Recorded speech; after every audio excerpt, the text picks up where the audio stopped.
Hello, everybody. Where are we going? There we go. Good afternoon. Happy Friday. It's Gizmo Gauntlet time. Let me show you the Gizmo Gauntlet. There we go. Um, welcome back to the stream. If you're more than your second time here, welcome. If it's your first time, my name's Harry. I'm the CTO at Gadget, and we are a web-based web app development tool, and I'm using it to build this game that I've been obsessing over a little bit. Um, Gadget is my baby. It's my company. I've been working on it for a long time, and it's so much fun to get to like show everybody it. So yeah, if you have any questions about Gadget, want to know more about how all this stuff works, just let me know. I'm super happy to rant, so to speak. So what I've been working on is this app called the Gizmo Gauntlet. What it is a battle royale where you build a battle bot in this like junkyard theme, and you submit it to a oh, okay. You submit it to an ever running tournament that's happening. And instead of you having to sit there and kind of like use your arrow keys to like, maneuver your bot or whatever, you um, describe a strategy for your bot. So here I've made a bot called Battle Pug, and it has a bad strategy. The strategy is always run away like a coward. Um, so I don't expect it to be a very winning battle bot. But the idea is, it's the challenge here is actually prompting. It's not like your micro. It's about LLM prompting and who can kind of come up with the best strategy for this sort of meta game of these bots battling against each other. And so over the past couple sessions, we've built this stuff. We have here, let me make it full screen. We have this character creator, right, where I can like make a new bot, can like type in a name, get an AI generated avatar here, prompt the avatar, choose my attribute points and write my, big old strategy. And then we've also built the battle kind of view, which shows like the outcome of one of these AI generated battles. So we have Dr. Manhattan and Laser Tank sitting here battling each other. And we've finished, or at least got the first version of this AI narrator who kind of decides the um, outcome of each round of the battle. And so here, in this example, Dr. Manhattan lasered Laser Tank, and Laser Tank did something bad to Dr. Manhattan. The gleaming turret firing a barrage of sparkling laser beams. Yeah. So there's more to do. And I've put together, a little plan here for myself. Oh, I need to do this. Smart, Harry. Yeah, there we go. Put together a little plan for what to do next. I think we did this last session.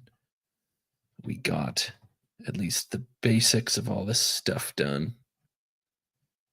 And yeah, when I was messing around with the battler yesterday and the day before, there's like a little bit of an imbalance between when someone's the home team versus the away team. I took a crack at fixing that, but I'm not sure I have finished it. The battle's index, we got to make nice. This view screen leaves a little bit of pizzazz to be desired. Like, why are there two cards here? That's a good question for the AI. Right, make it a bit faster. Right, image generation, and make battle view live where you can see it happen as it happens instead of refreshing. Oh, live, not live. Live. Okay, great. Let's get to it. And yeah, if y'all have any questions or thoughts on the way you think this game should work, like let me know in the chat. I'm could use some expert game designers' help, or non-experts too, to be completely honest. In that I'm not exactly sure what I'm doing. But hey, that's why you stream it on the internet, right? Yeah. Okay, let's start with this ugly battle index.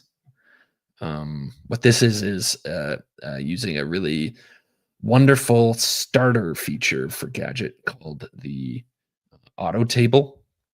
What auto table is like a thing you can use in your code for just really quickly spinning up these components that have like quite rich functionality. So the auto table has a search built in, it has pagination built in, it's got like bulk selection built in. It's really good for sort of like business software, which a lot of what people are building with Gadget. However, it is not super customizable, and that's sort of on purpose, right? Like there's kind of a down the fairway version of tables that people generally want to use, and then there's like highly custom ones, which I would want here, which is more of like a list view or an infinite scroll or something like that. And I don't want this like bulk management functionality. You know what I mean? I want to like stylized cards. So I think we're just going to ditch the auto table altogether and switch to kind of, excuse me, a lower level way of doing things. So I'm going to go over here into the gadget editor and just start prompting my AI coding assistant here to make some of these changes. Um, let's do convert the battle index page to, oh no, I need to try something real quick. Sorry. I have this thing where I'm pretty sure my keyboard is crashing. I know that's not something people say very often, but I'm pretty sure it's true that my keyboard, like the chip on it, just crashes every so often and like stops working. Well, I think I made it worse. Yes, I do want to allow it to connect. There we go. Okay, typing is a key part of coding. Well, not actually entirely anymore. I guess you could dictate like Carpathy does. Okay, convert the battle index page to not use an auto table. Instead, use React hooks, nice stylized cards for each battle. Show the most recent battles first. Don't show the avatars for each bot involved and the winner.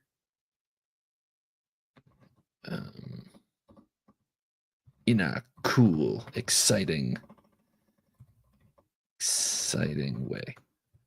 Okay, while it's cooking on that, I'm just gonna think, what else do we want for the battle index? Probably a view of my battles versus everyone else's. Oh shoot, and then we also probably want the like leaderboard. Always running tournament. Those pieces, right? We've built the thingy that like lets the battles actually be conducted, but we haven't built the thingy that shows sort of who's the most winningest, or that like automatically battles bots that are ready. I think I should add also a bot draft mode where you can kind of like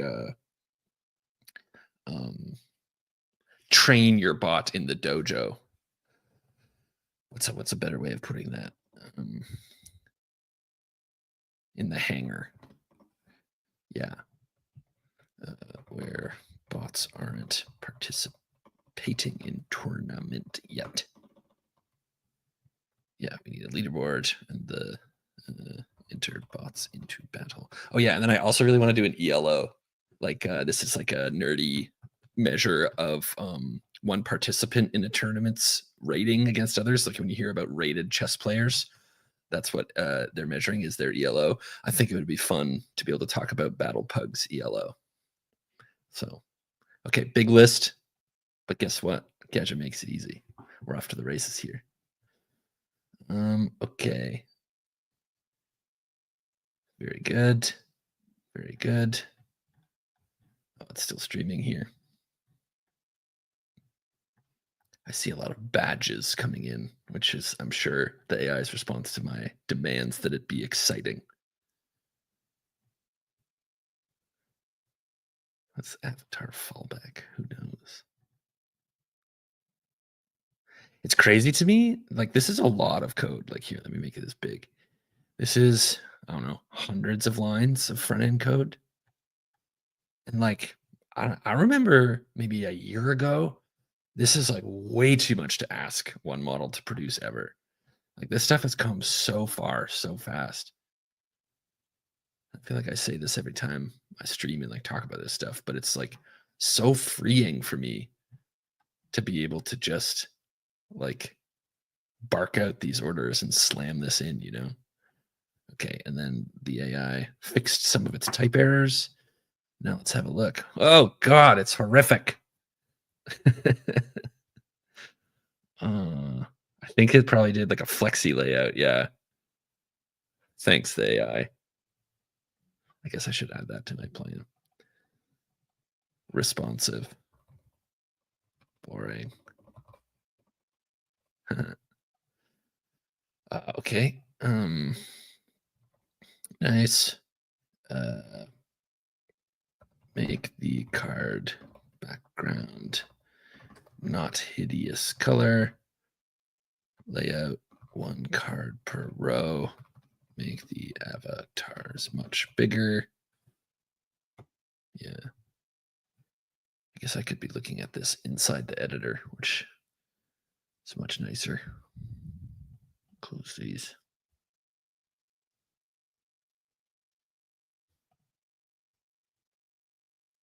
Oh yeah, and I want to also, hello, remove this button.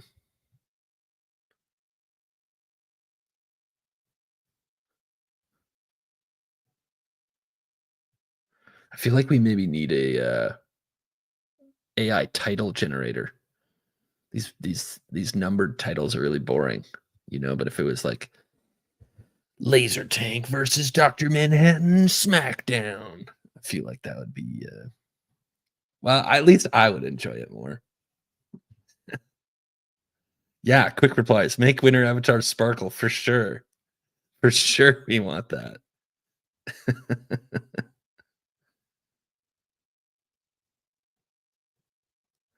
our our AI's assistant AI assistant's understanding of the uh color palette that is appealing to humans isn't quite locked in, as you can tell, but that's okay.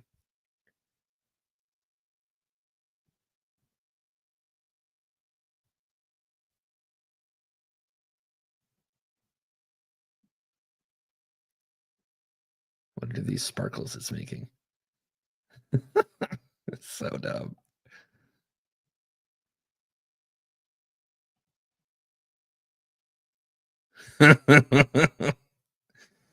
Amazing. Okay. Um, remove the sparkles.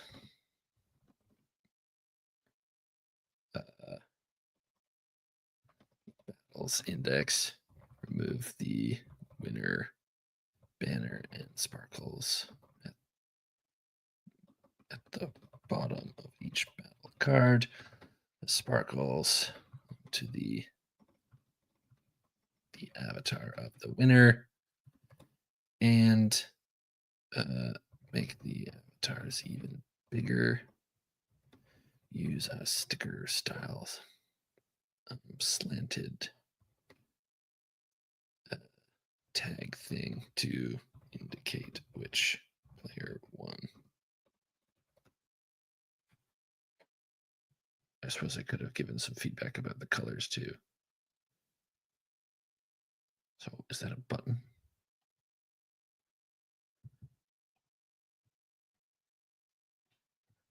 This is one of my favorite gadget features, which is that if you need data about a thingy, in this case a battle, and related data,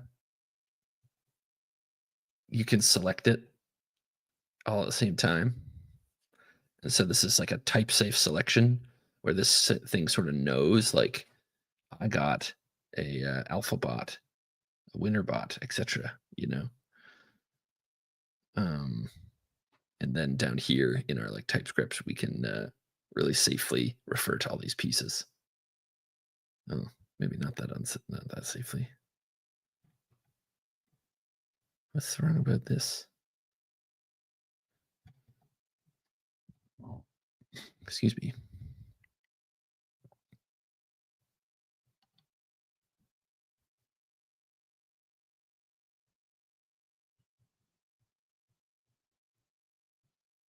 Hmm.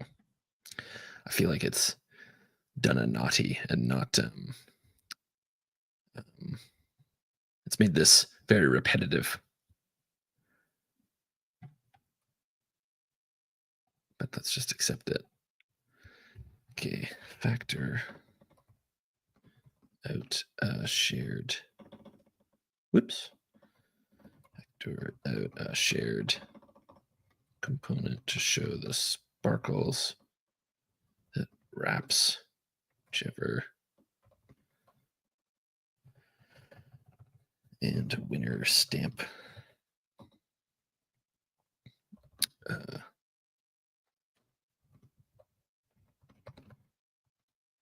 position and color of the sparkles within it slightly random. Also space the battle cards on the index better. The background dark matching the theme. The content light.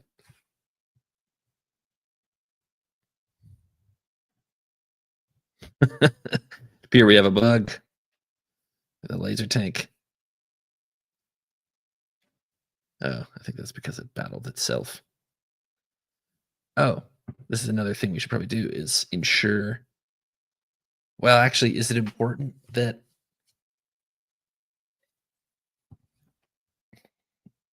like should you be allowed to fight yourself? I guess that's more fun. And in a way, you can't lose.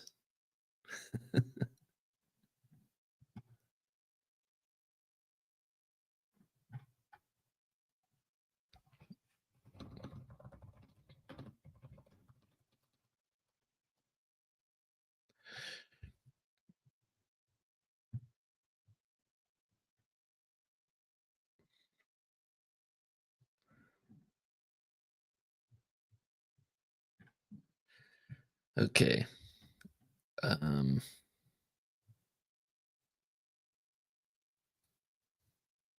I don't really care about this timestamp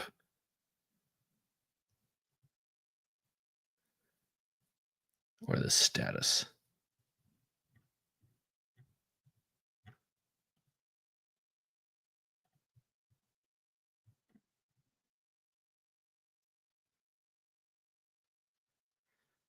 Man, Tailwind really does have everything, doesn't it?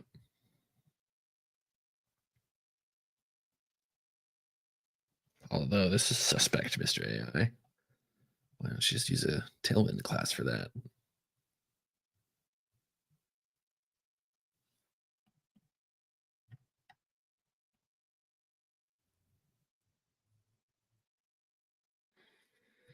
Okay.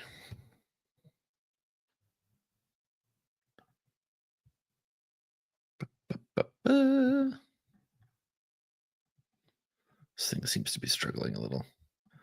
Let's let it cook for a minute. Okay, what else is on the list?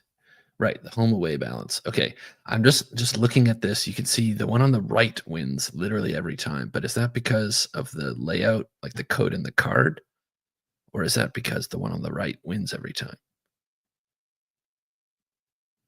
No, it is. It is. Alpha's shown on the left, beta's shown on the right.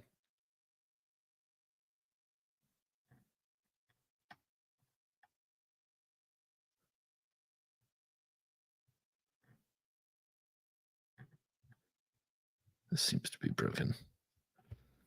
Try again.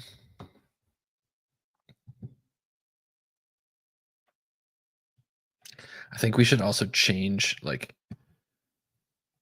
um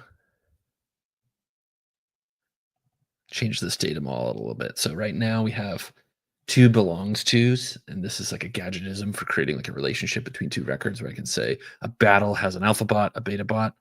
And then I think either me or the AI set it up initially with a belongs to winner bot. And the idea is that either the left or the right can win. But I don't love this data model because if you can fight yourself, like in this view. Where did it go? Um, the winner bot ID is the same as both the alpha and the beta bot ID, which just seems kind of wrong, right? It's the wrong identity. I don't even know how to put it. Anyways, what I think it should be is instead it should be like winner is a enum, which is either alpha or beta, and it's required. You know what I'm saying? Like, yeah. So I'm gonna do this and remove this. That's gonna break everything, and that's fine. Let's delete model data. I'm gonna reset the battle and round models here just to delete all my crufty battles that I have kind of sitting around that now have incorrect data. And you still going there, Buster? I believe in you.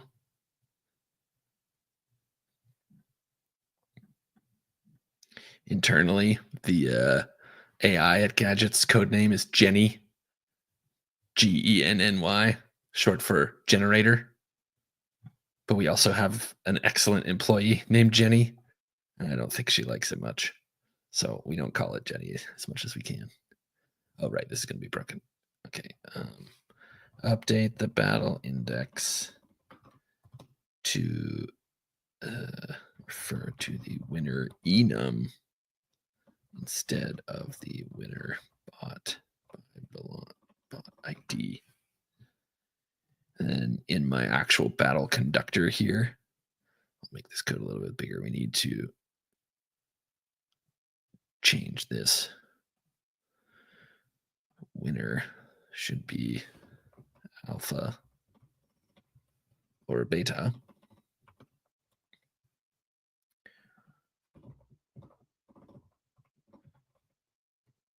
Very good.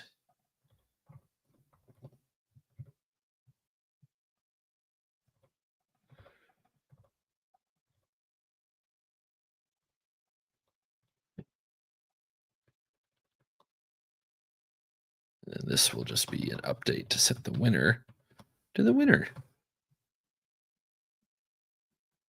Very good.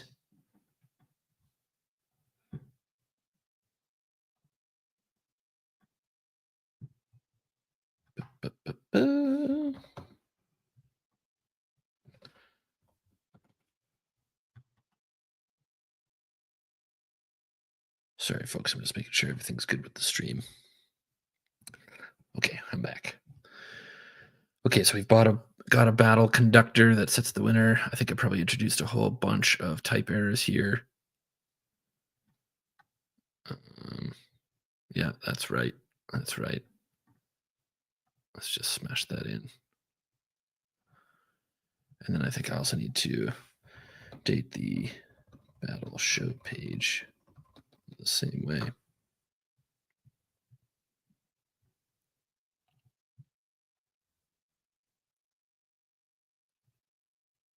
One battles. Yeah, let's just remove that.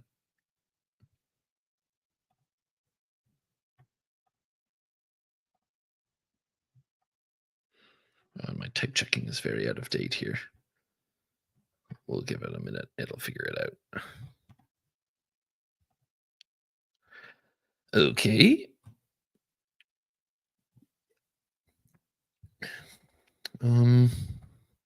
Fewer rounds.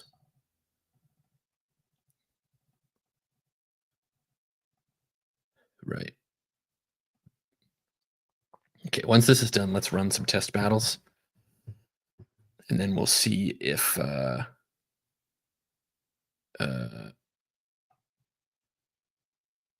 balance changes that I made yesterday afternoon have broken or have improved things or not. My battles index, no battles. Let's make one. Battle Pug, the laser tank.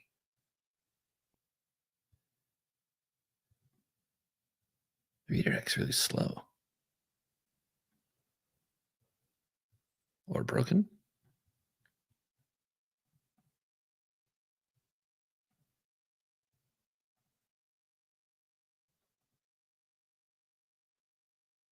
or a lie? It said it created one. What's going on here? Uh, it didn't. That's a lie in my app. Battles new.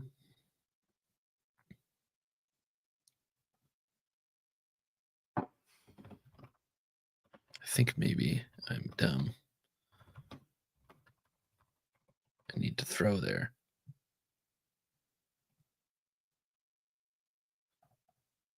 Oops.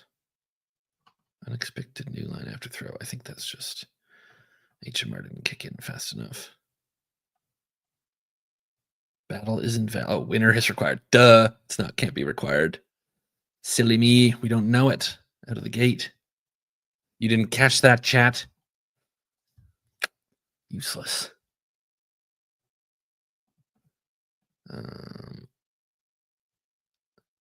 Useless one. Battle Pug versus Laser Tank. Battle created successfully. Excellent. Oh yeah, we're gonna make this thing live. Huge task. Really annoying.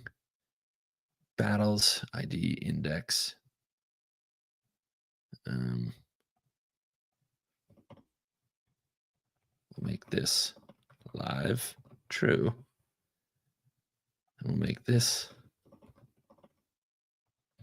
live. True. I did this wrong.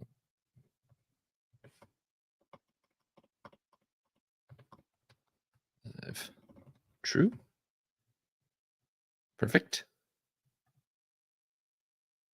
And then if I go back to my, oops, rounds.map is not a function. What have I done?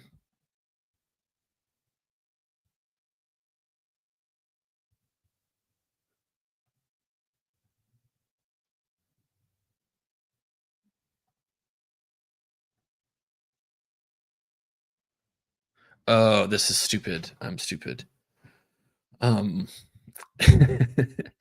I created a remix or a React Router loader, or more specifically, the AI created a React Router loader. And this is a kind of like one and done, get me the data I need to render the page once sort of situation.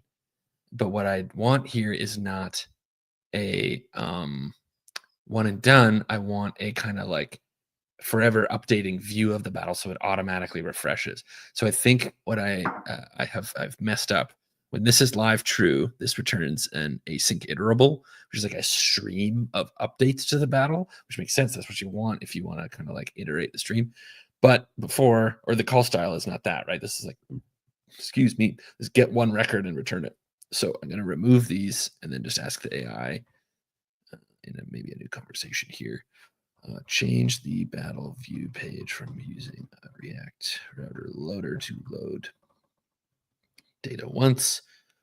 Instead, use React hooks to load it client side in the live mode. It's always up to date as the battle progresses.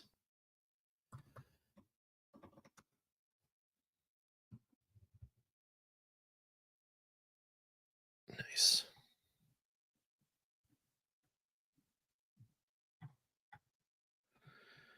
Okay. Then while that's cooking, let's just have a look to see how it's doing on the battles index.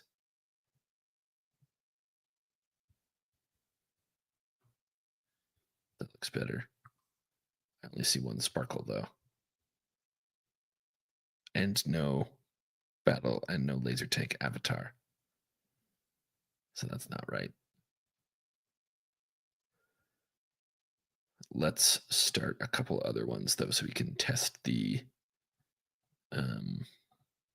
side-by-side winner situation. Battle Pug, laser tank, battle Pug. Right.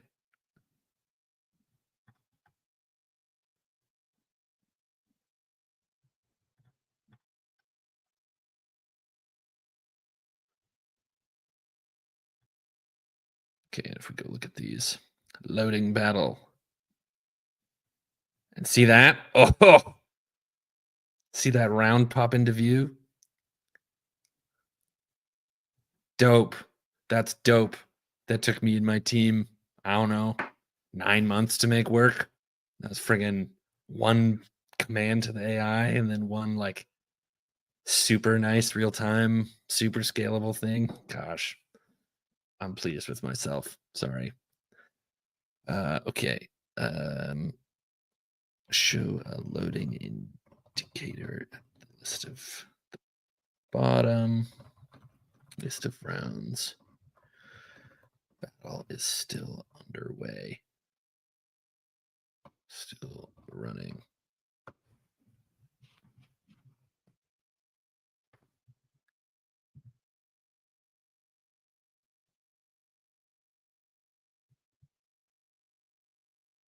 Battle Pug's armor is very strong.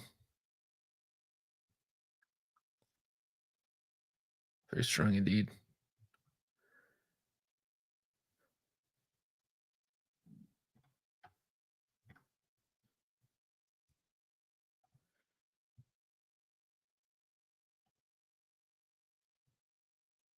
Okay.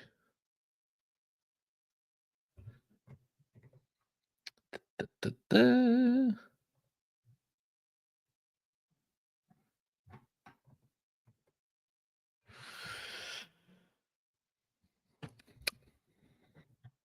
To me, just based on that small little adventure, it still seems like whichever one's on this side wins every time. Fix the battles index isn't showing the beta avatar. The winner's avatar with the sparkles. Something is broken. Switch to a vertical layout where the avatar is above the bot name as well. There's also fix the spacing, vertical spacing between the battle cards and make the border orange to match the theme.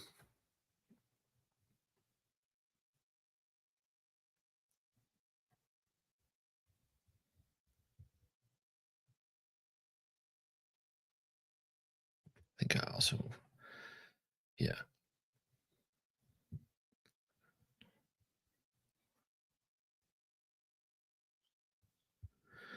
The winner avatar looks correct, does it?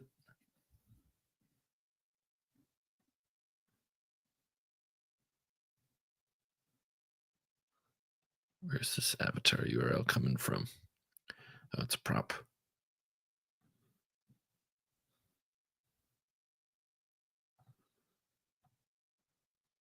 I guess I could use it on the show page as well.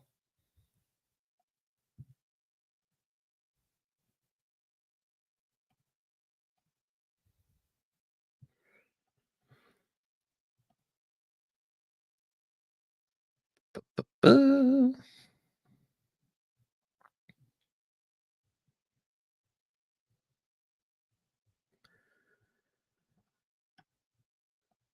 Has anyone out there used Lovable a lot, or one of the other um, AI like vibe coding tools that's really good at kind of visual understanding of the front end? It's not something we've worked on super hard, which is why I think we suck at it. But it is something that I feel like um, should be better. Okay, it didn't get the border right, did it?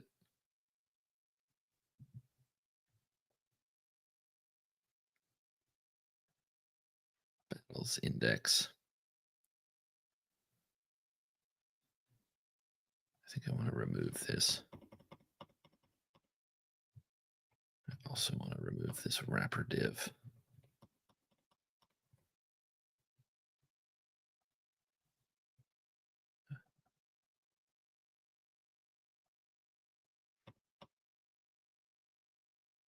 Ooh.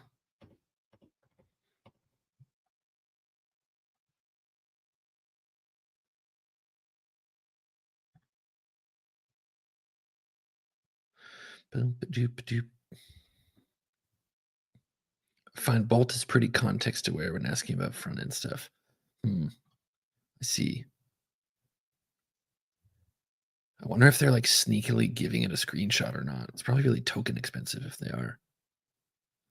Where's the what's wrong here? Oh. Okay. I feel like my sparkles. Don't let the sparkles, the winner avatar, leave the bounding box of it. Maybe.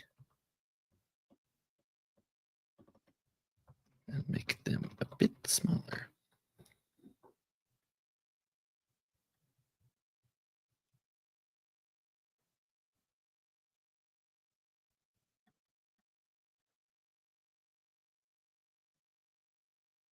And why is it green?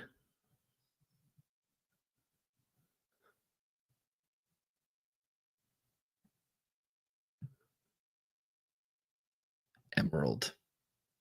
I guess it's not green, it's emerald. Tailwind colors.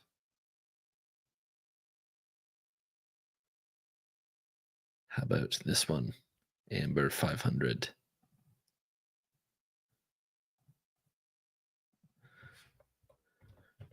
Oh.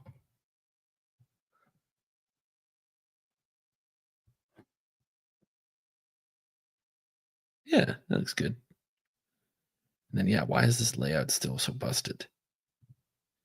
Oh, right. And I also, yeah, I don't want this in a card of its own. That's why this is also weird.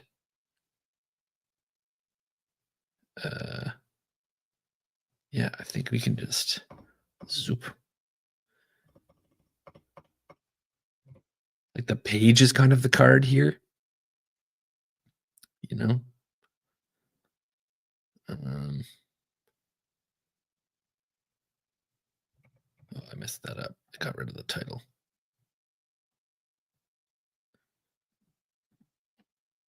Let's.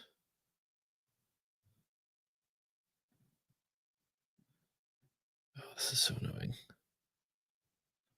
Oh.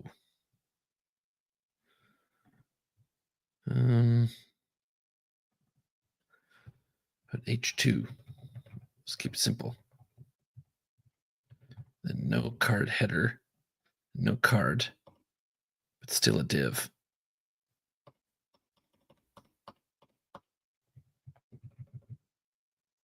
And some content there. Yeah, that looks right to me. Very good. And same for this one. I don't want a card. Let's make this an H2.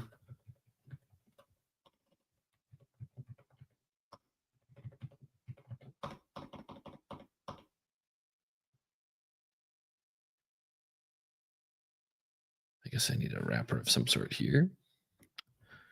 Emma asked, could we have it create a style guide that it sticks to? I think so. Yeah, I think we could do that. I think the issue is like getting the AI to sort of be aware of when it makes deviations, because the like code doesn't always really look oh my god. I've got this like staff feature flag on here that does the type checking in a weird different way, as well as this like autocomplete tool. So I'm sure I'm hitting some weird nasty staff bug where this keeps crashing. Like, see all this stuff. I could turn it off, but I'm kind of enjoying the helpful type checking. So sorry, Emma was asking if we could make a style guide that the assistant sticks to. I definitely think we could. Like what I find, or I think the reason why it sort of sucks at some front end stuff some of the time now is that when only presented with the code, it kind of has to like imagine what it will look like, if that makes sense. It doesn't really make sense to say AIs are imagining things, but it sort of has to like simulate what the code would look like. Whereas like if we just actually like took a screenshot and fed it to it, which is like how a human would perceive it, it's sort of much more obvious when there's like spacing issues. So, the thing with that is that it's kind of token expensive. Like I don't think that um, people are actually doing that all the time, but I imagine they're doing it some of the time, and we're just not doing it ever. Yeah, let me fix this card content thingy. Right now, it can't take its own screenshots, but that's our bad. It should be able to, I think. Jesus Christ.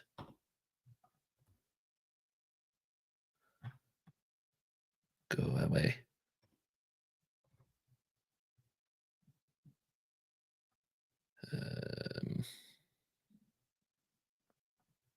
Okay, how deeply have I broken this now? Wow. Oh. 183. Terrible.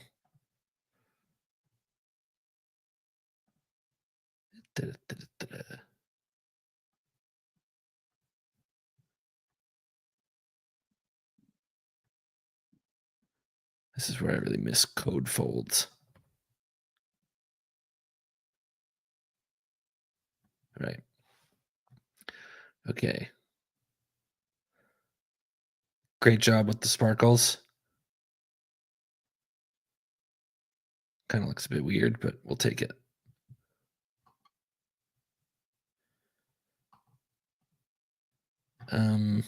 I still, the main thing I set out to do here was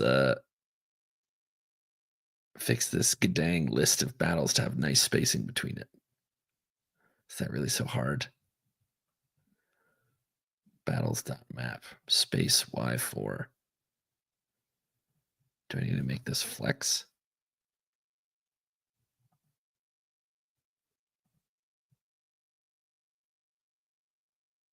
Yeah, I do. Where's the... Always forget what this is. Flex direction.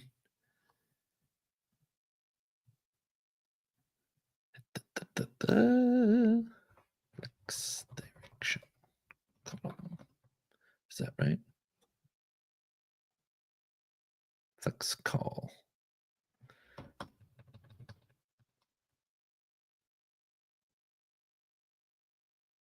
Also, yeah. See, was that so hard? Okay, nice. We've got the index. I'm just going to add a little bit of margin.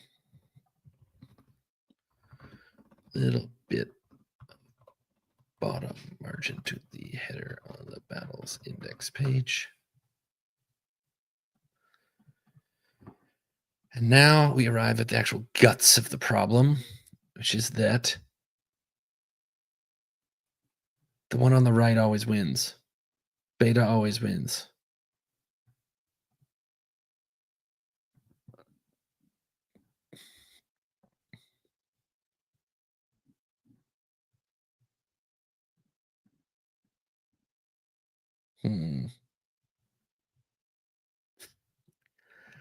Let's see if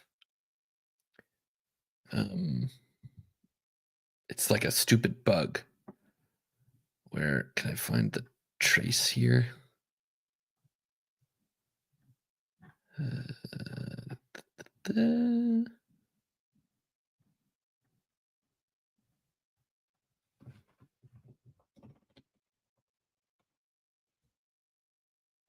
Where? Yeah. Okay. So this is like the gadget kind of logger product where I'm able to sort of zoom in on what actually happened. And I'm just going back into the past to look at one of they've all got a solid right hook. They do indeed. Going back into the past to look at kind of how the battle went down. So I added myself all these logs last time where there's like a round that shows the HP, EP, whatever. And aha. So no, the first round, 3 and 0 HP decrements. This one had 7 and 0.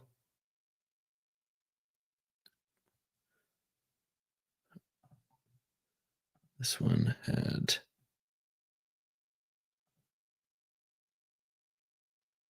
8 and 0. I see a trend. 12 and 0. Okay. Somebody has got a bug. A bug bad enough to corrupt things, but not bad enough to break them.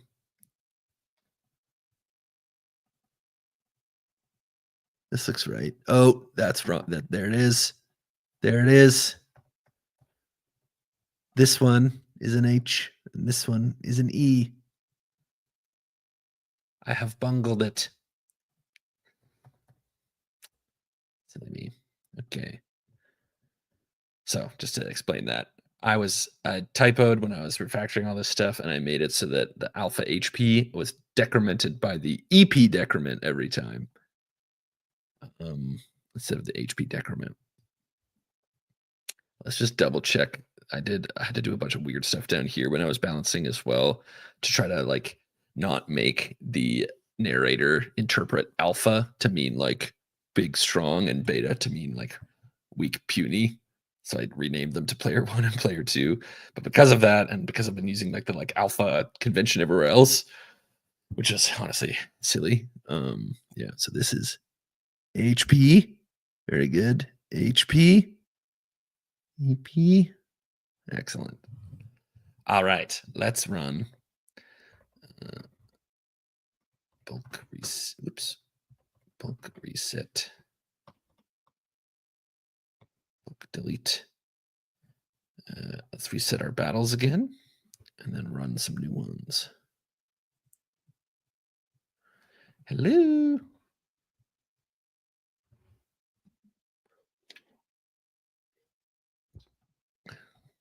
You working okay there, Buster? Did I break you?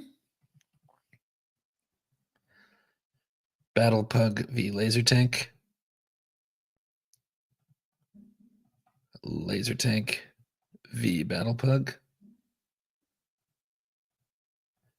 And then once again, forgive my token usage, OpenAI. Please and thank you. And then now we should see perhaps a different distribution. Battle Pug, in my mind, should lose every game. Because look at this busted up face. Like it just straight up doesn't have a nose. The AI just didn't even give it a nose. It gave it a grill. What is that? But then like I haven't even used all the points. Like it's not even, yeah, he basically surrenders. Always run away like a coward. My pug doesn't run away like a coward, but he just insists on getting food. Okay, still all running. Yeah, I think he's cute too, Emma. Thank you. Yeah, let's just on the index page. I kind of, yeah, I think it'd be nice to show my battles here. Like not all the battles, just my battles. So update the index page. Oh. I'm just thinking to myself, like, okay, so let's say your bots are in the tournament and they're getting battled every so often so that their ratings are well known. Would you want to see those battles on your index page, or like just the ones that you've kind of invoked yourself? Think, why don't we add a new thing that's a type of battle, and we'll call it like exhibition or tournament. You know what I mean? And an exhibition is like a one I ran, and a tournament is like one that the system runs. Yeah, a filter. Very good. Okay. New type field to the battle model. If it is a exhibition battle started by a player on demand, mint an exhibition player started by a player on demand, uh,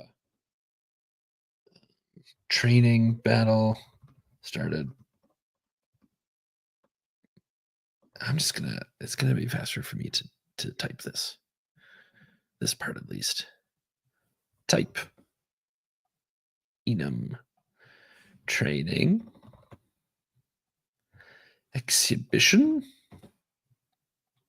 tournament. I think the thing with like actual exhibitions is that you'd have to get kind of like mutual agreement, or maybe not. I don't know. Like Harry has invited you to battle, you know, so that like your bots don't just get creamed all the time. Maybe I'll just do training and tournament for now. And then like the system's the only one who's allowed to do it. But yeah, okay. Battles index only show battles where one of the current user's bots was involved on either side. Then also add a filter to tournament battles or exhibition battles or all.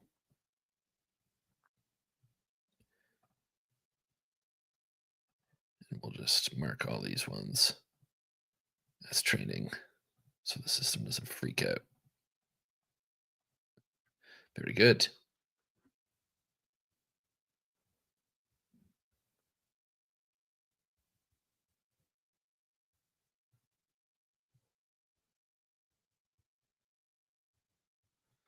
Very good.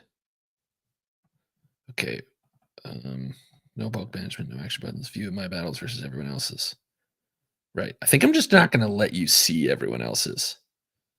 I am going to add a daily tournament for bot of the day, Emma asked. I think, why don't we do that next?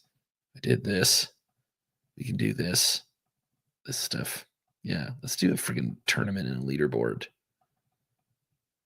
Okay, so the first thing is ELO. What is that?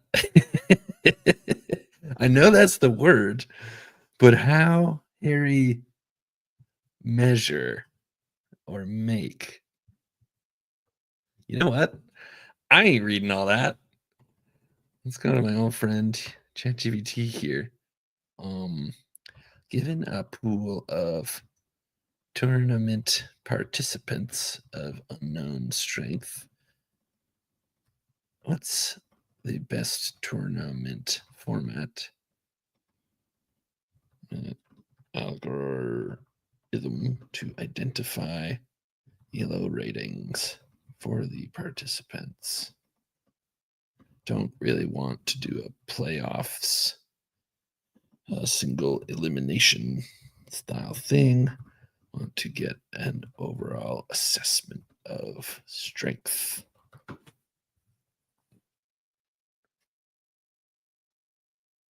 Rating estimation tournament format. I feel like it'd be fun to do like a playoffs at the end, you know, like we'll do like ELOs for seeding and then, you know.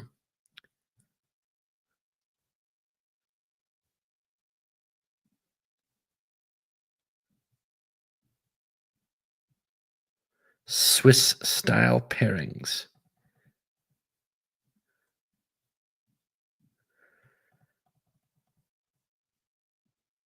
For pool of size n, do log n times 2 to log n times 3. 10 rounds. My heavens.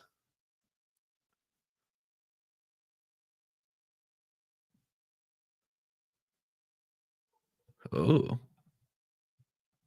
Glecko 2, eh?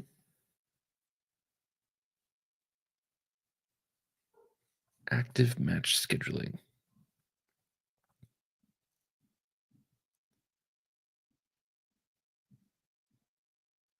What are you? Yeah, playoff. What's this playoff hockey? I feel like the hockey fans would disagree. What is the 2-2? Oh, that's exciting.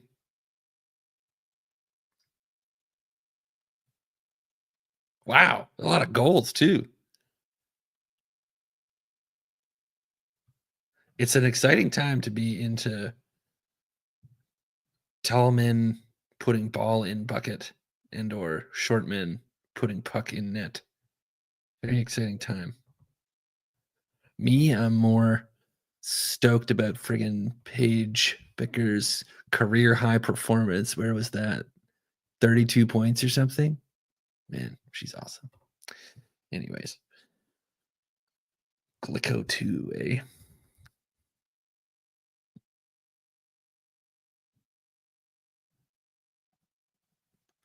Ratings reliability.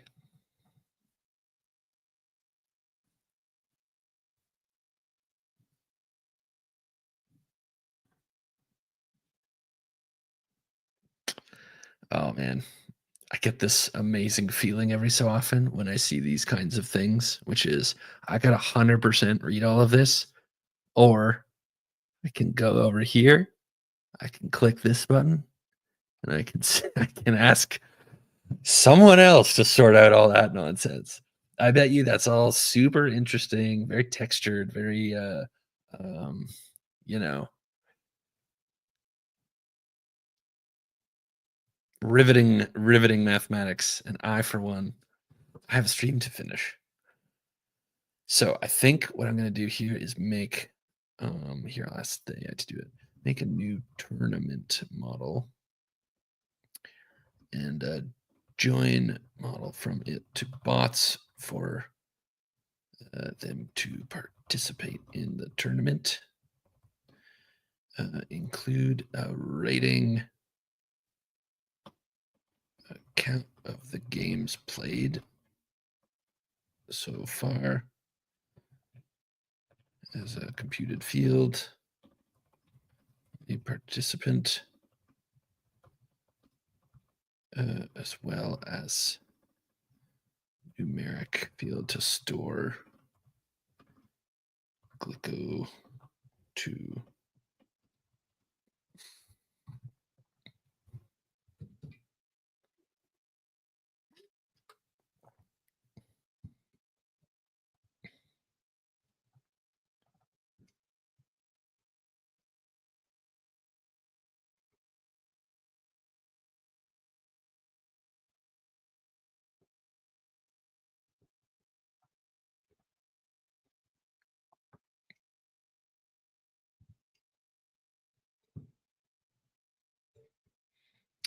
hmm.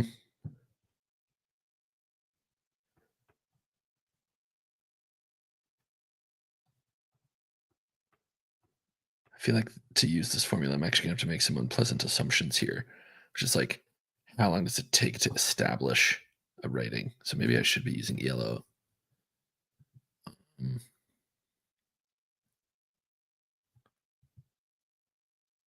Or maybe I'll ask ChatGPT. If I don't players' strengths at all at the start, what constant should I pick for Glico 2? Does that make it inappropriate?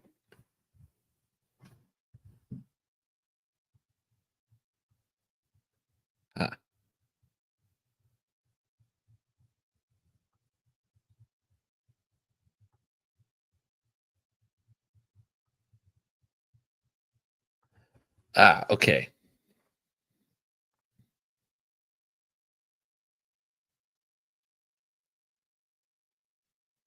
Hmm.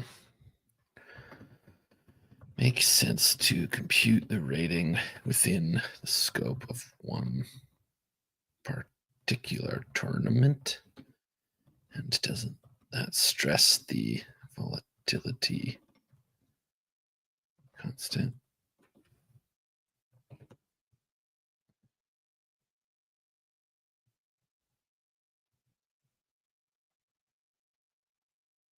Converge ratings quickly. Right, rank all players at the end. Yeah, how fast am I? Yeah, this is what I'm worried about. I don't know.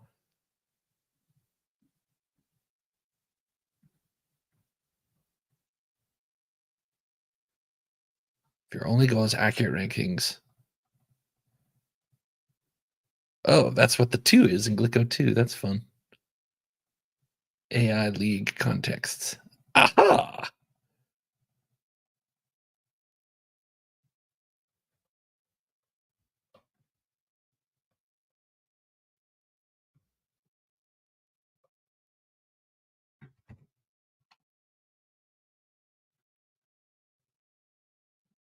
Where's Glicko 1?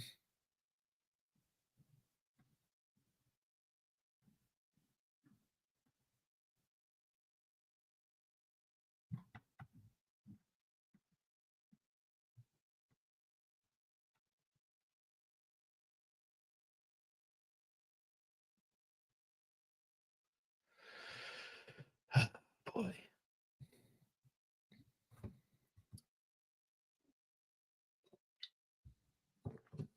Perhaps, yeah. Let's just get something going, you know? Right. Tournament participant. Ooh, I don't want that. I don't want eliminated.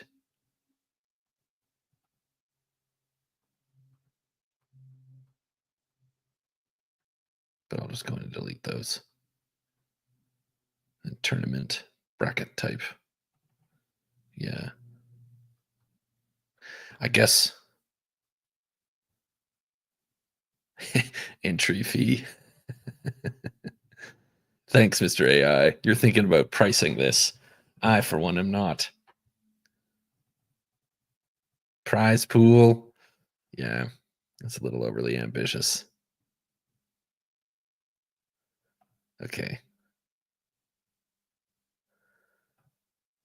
Let's remove a couple of these things. I don't care about this. I don't care about that. Care about that.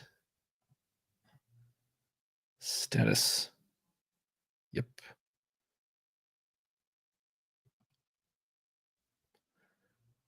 What is a Swiss tournament? You can tell how little athletics I did in my youth. Aha! Yes. Bridge, chess, and go. Perfect.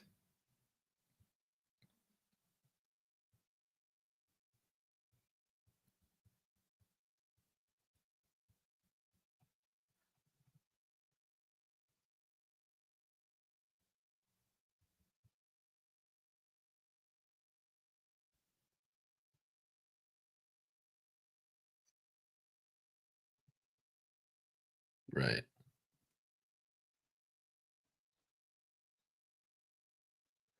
Okay, I think what we should do is a Swiss tournament to establish ratings and then an instant elimination tournament at the end.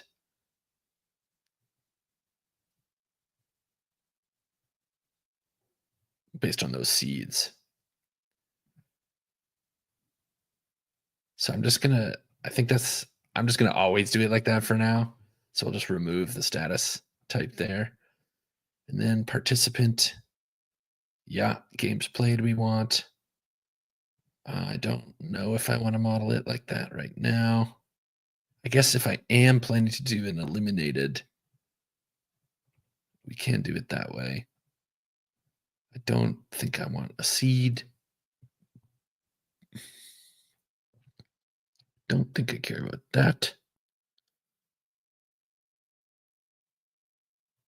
And I have no idea if these are the numbers I'll need or not. And then let's actually make this computed field real quick. Games played. What you will be is a field. Yeah, field. Which is the field on tournament participant. Which is a count of. Oh, I'm already getting my terminology confused. Battles played. It should be battles. And then I think battles now need to optionally be part of a tournament. They won't always be. but they probably will be. Battle belongs to turn. Oh no, not participant. Tournament, and then a tournament has many battles. And then I just added. I guess a tournament participant also has many battles, but I think. Oh, I am gonna need that. I am gonna need that, but it's a bit different.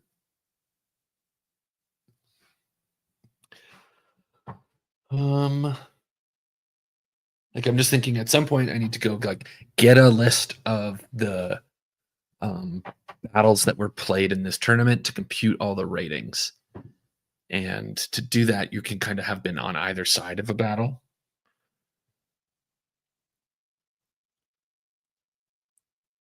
So I think maybe what I'll do is a tournament participant will actually have two. Wow, let's let the code, the actual implementation, guide us. You know what? I don't. Yeah, I'm just gonna. Well, why not? Oh, God. Yeah, this will be a count of.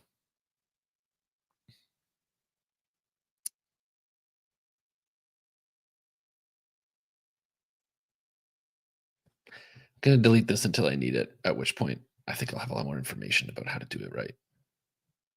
Bye bye.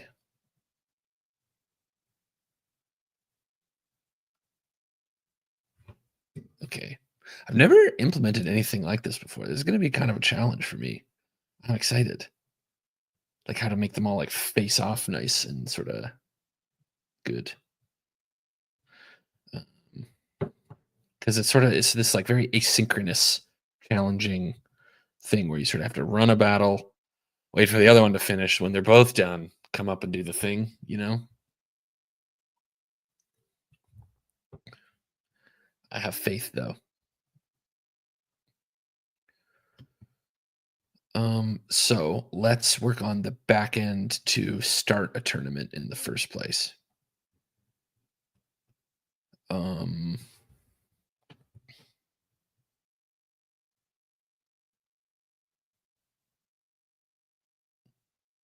I think we can use some auto tables and auto forms from Gadget to make this really easy to like do by hand to start. But I guess we also want it to be automatic. So maybe what was I? Where is it? Oh yeah, enter bots into battle. We're gonna have to do that.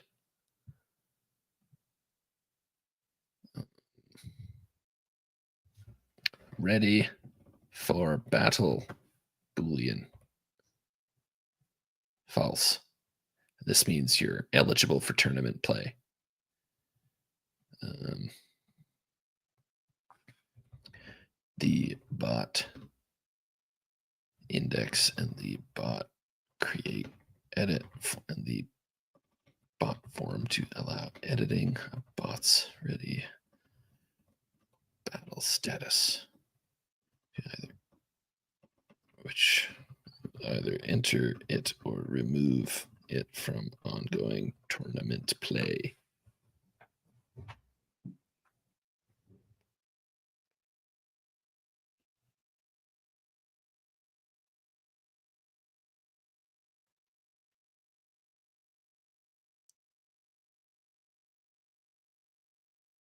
Man, I could take this way farther than I really need to, couldn't I? And make a very complicated tournament system. I don't think I'm gonna. I gotta get something simple together, you know.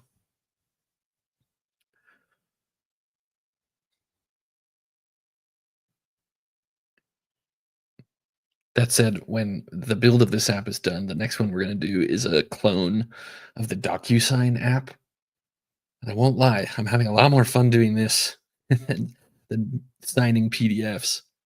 But that said, I do really want to show how easy it is to do something like that.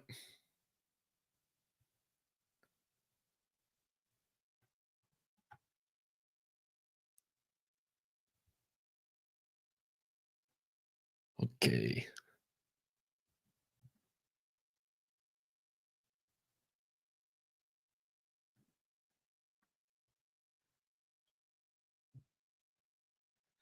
Should it be one tournament per day or like a forever ongoing tournament?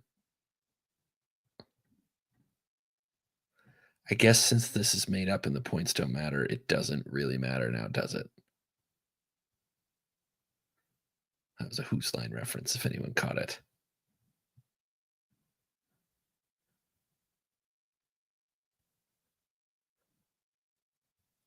One per day and all-time champ.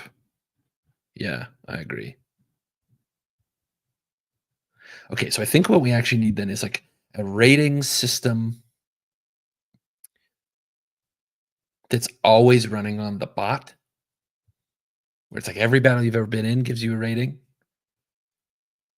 And also some kind of like round robin, then elimination tournament that we can run during the day. Because like this seems like annoying to do every day to like reestablish ratings. I think we should run it like tennis. Let's give a seed, but like you don't just immediately go into the whatever. Yeah, exactly. Points for it. I think that's what the rating's sort of supposed to capture is like, um, excuse me.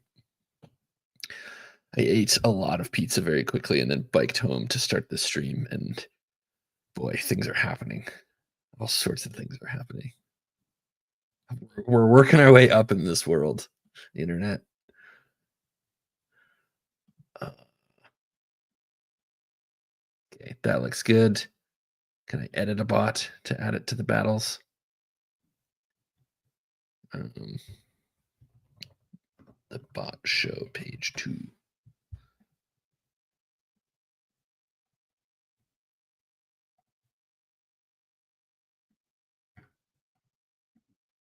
Oh, that didn't save. You messed up the AI.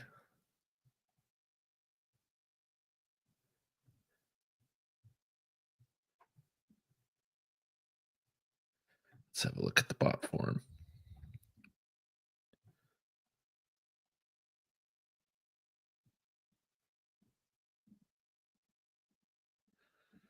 Da, da, da, da.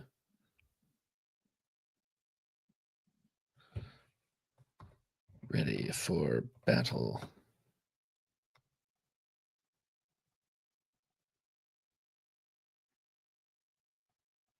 Register. Oops. Register.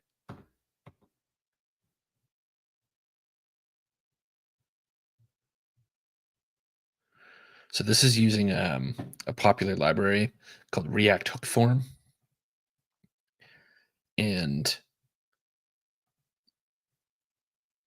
bot.ready for battle false.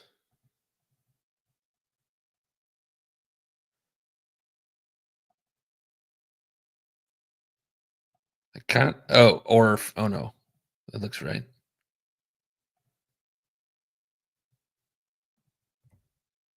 I don't understand.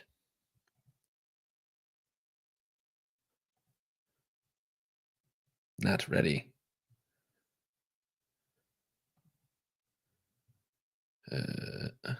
Not ready. In hangar. Hangar. Really, really world building here.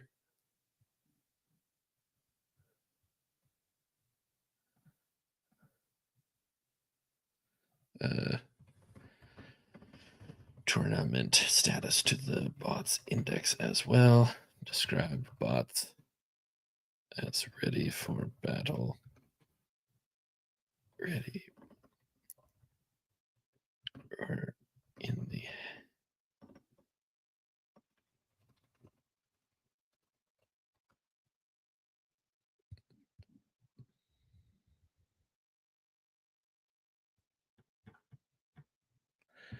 let me edit the data for a bot in the backend.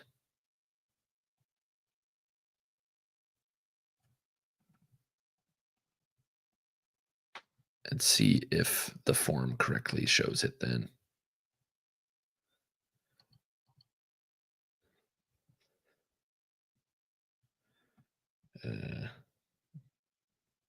Weird, false. Ready for battle. Right. It still didn't show it checked.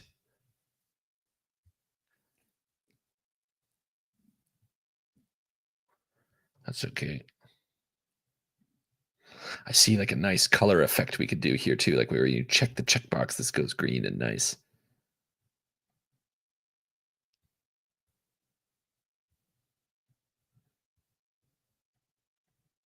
Yeah, that looks good. Ready for battle. Okay. So why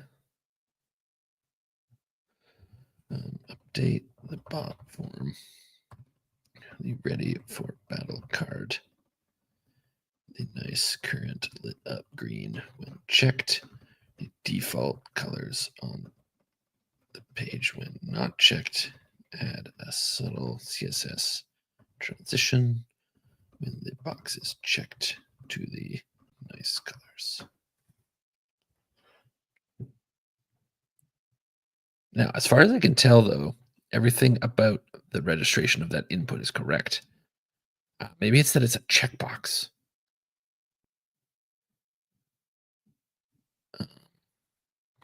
Ready for battle.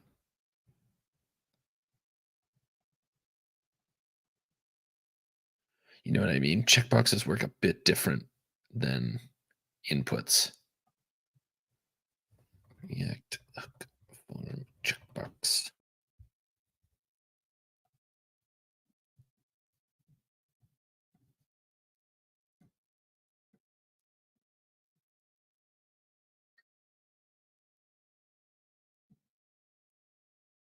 Hmm. Seems like it's supposed to know how to do it. Is this actually a checkbox under the hood? Shadcn. You messing with me? Checkbox primitive.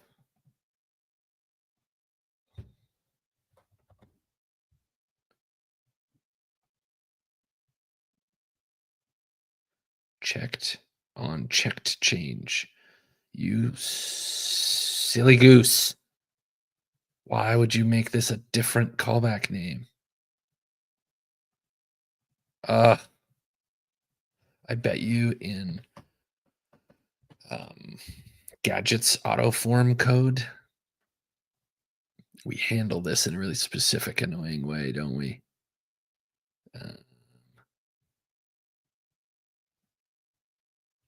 Check auto Boolean input. I guess so. Yeah, look at this. Look at this nonsense. You have to like explicitly pass the change handler in a different way on checkboxes. That's so dumb. How about for this app, we just fix it by being like naughty and disregarding whatever Shad said we should do, or the Radix people rather. Like props.onChange equals props.onChecked change. Did I break something?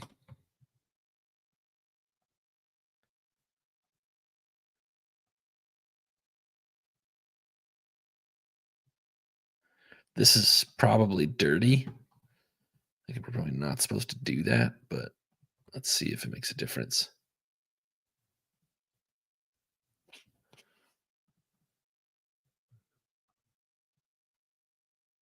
Nope.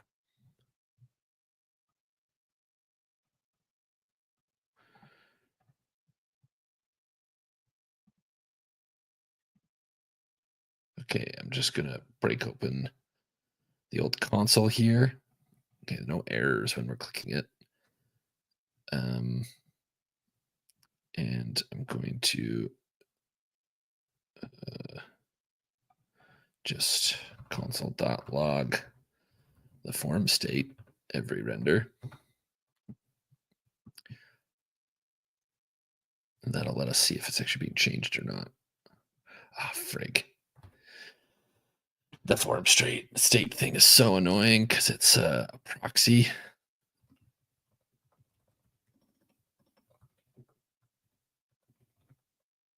values, I think. How about just that? I hope this doesn't break everything horribly.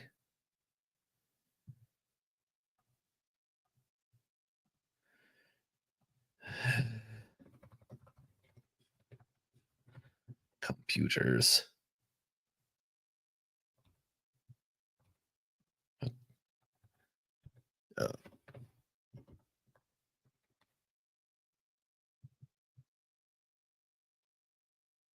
Uh, okay, the default values are all there. It's ready for battle false. When I check that, look, it doesn't even re-render. And so I think that means my on-change hack didn't work at all. So, ready for...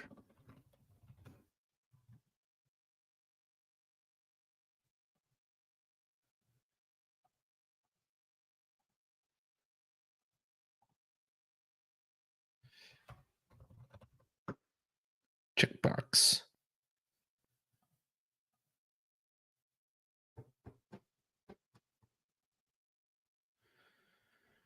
Let me field props on change. Oh, and this thing is also other custom code we've done in Gadget to handle checkboxes. Nice. Oh, I guess not. No. But let me just break it out really clearly here for us. Ready for battle. Where's the register? Ready for battle props. Way up here. We'll do a const ready for battle props equals register ready for battle. And I think we need to also do a... Oh, I just got it backwards. I'm just dumb. Yeah. On checked change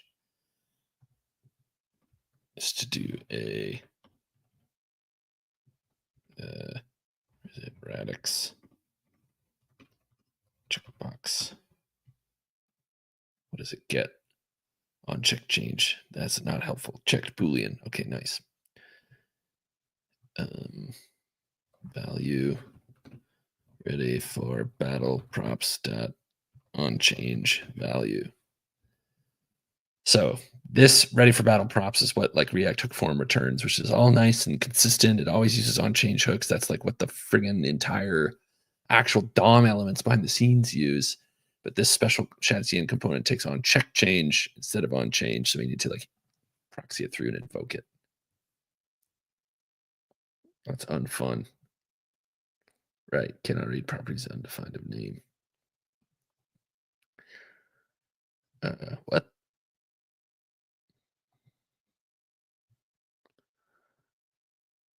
Oh, it wants an event.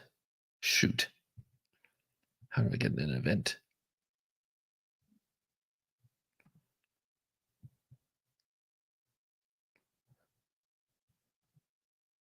What do we do here?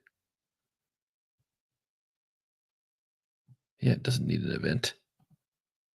Wah. So what I've done wrong is the on change of ready for battle props is expecting like a rich DOM event object here instead of just a Boolean value. So maybe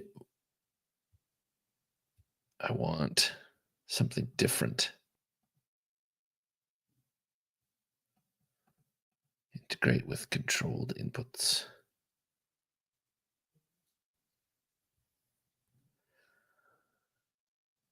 Ugh.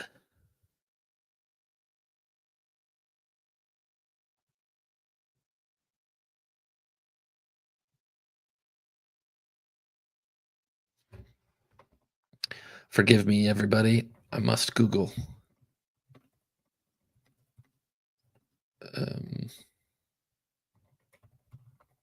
There must be a really simple way to just make this work nice. Oh, checkbox is a button. That's why.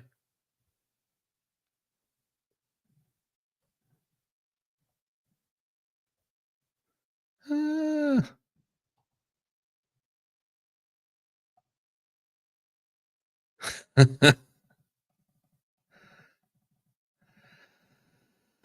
oh, Harry, upvote.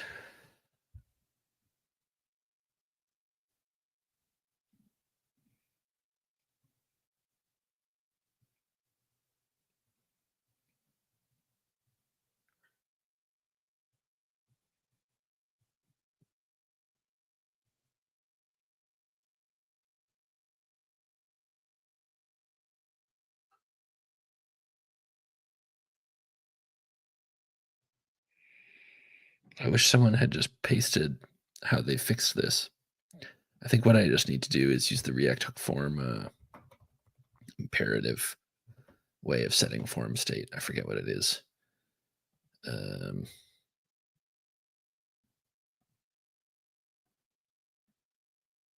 set value. That's what it is. And I can undo this for battle. On my checkbox here, we'll just do a set value. Yeah. Horrific. Computers. Oh, yeah. I don't know if you can tell on the stream, but the animation's pretty nasty looking. I don't know why. I think it's because it's going from orange to green, but it's still sort of satisfying.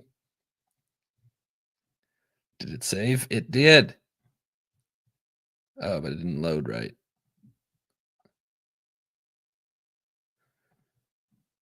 Or maybe just the checkbox state doesn't load right. Yeah, see, this is green but unchecked. Yeah. So I think that this actually just needs to be checked equals what's the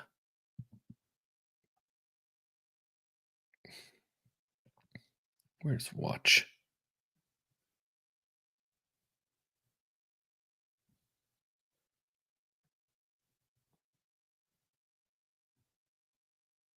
Uh,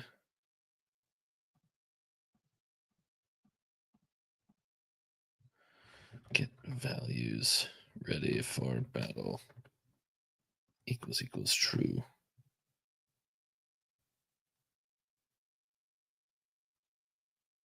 How about that?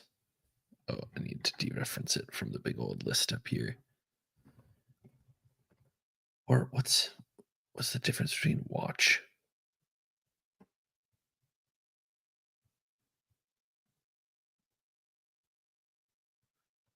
Yeah.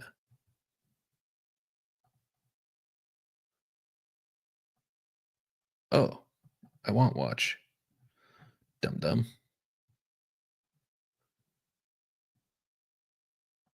Watch.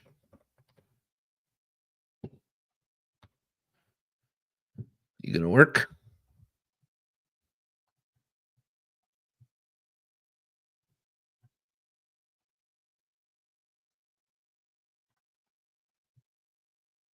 Nice. Okay. We can now check the checkbox and have it save. Epic win. Now let's make a tournament.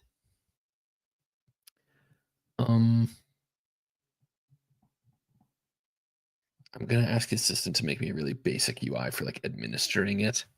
And we'll worry about like permissions and whatnot later. Make a tournament creation form.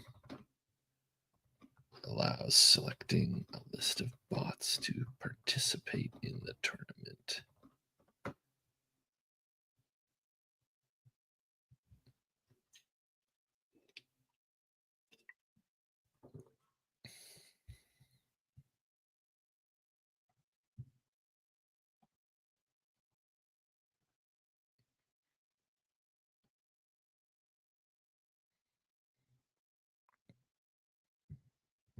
Ba-ba-ba-ba.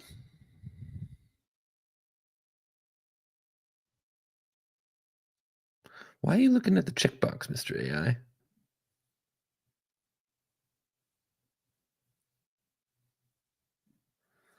Okay, while that cooks, we need to scheme about how to run a tournament.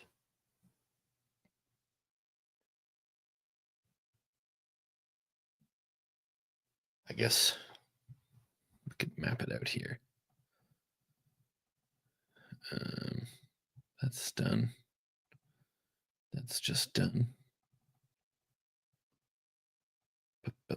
Okay, tournament flow. Is this medium? Yeah.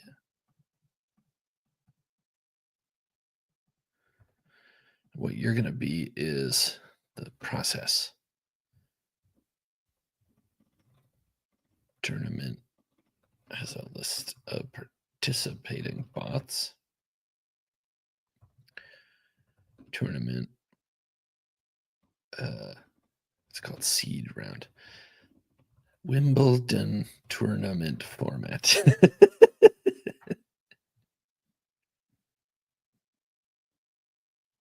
A strict all-white dress code? That's absurd. This is sick, though.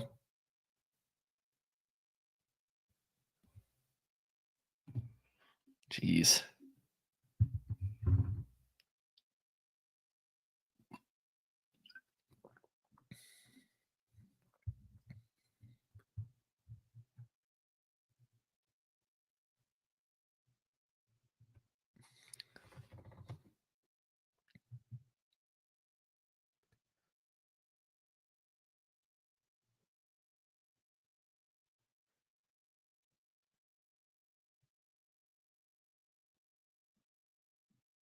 Oh, this is way too much information. Okay, fine. Round robin to establish ratings. Playoff round.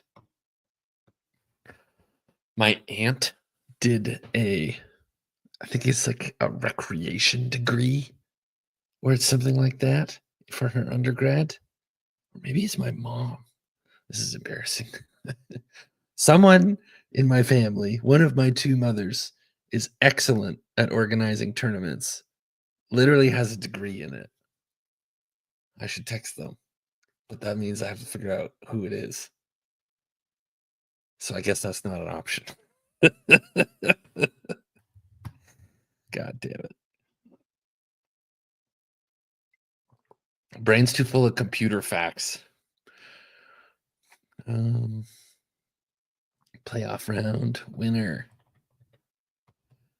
I guess we could just for this, like, automatic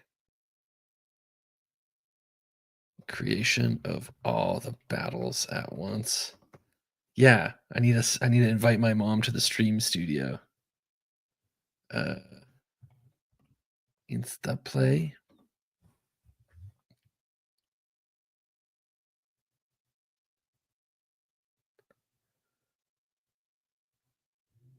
I think that makes sense. So what I'm just trying to figure out is like, okay, we have a bunch of these battles to run. How we're going to run them all at the same time? I think the move is to in-queue all of them and have them all like kind of go execute themselves. But we need some sort of like, okay, now that they're all done, how do we move on to the next phase and kind of run the playoff round? Excuse me.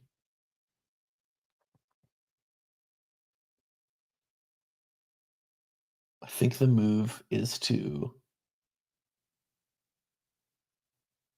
have each one check at the end when it's complete if we should begin the playoff round.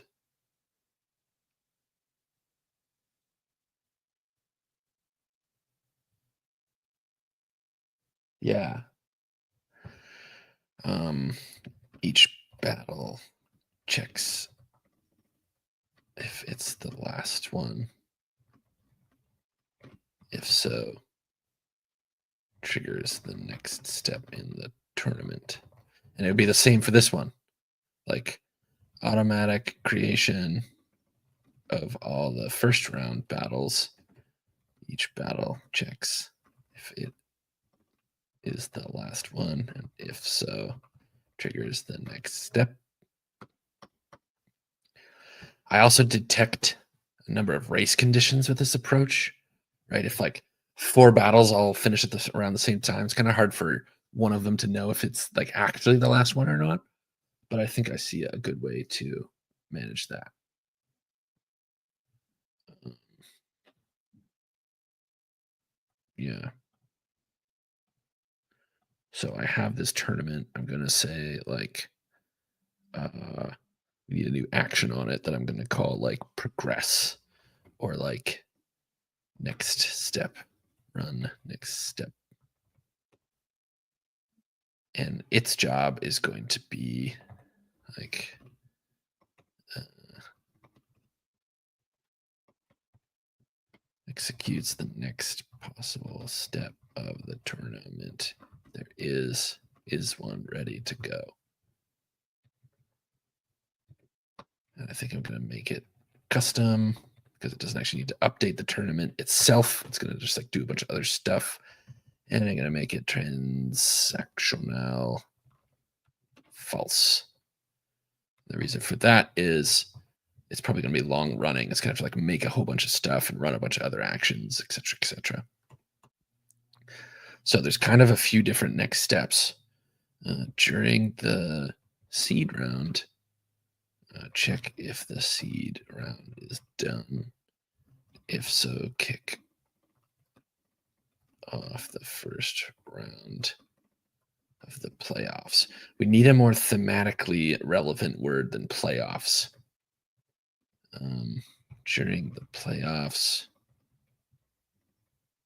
check if the whole playoff round is complete, and if so, advance the winners after the championship. We're done.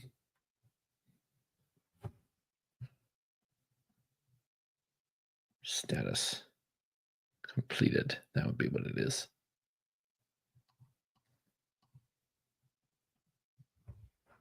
Right.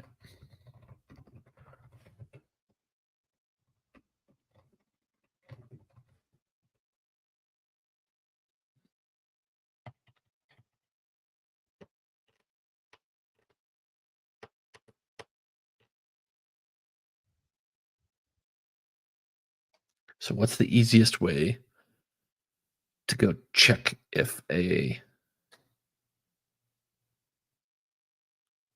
seed round is done? I think maybe I need like a stage in here.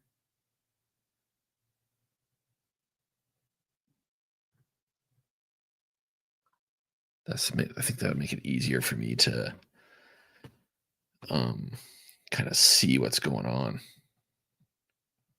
So you're going to be an enum seed playoffs.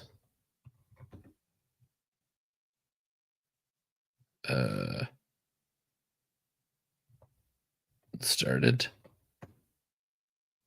or like pending. Yeah.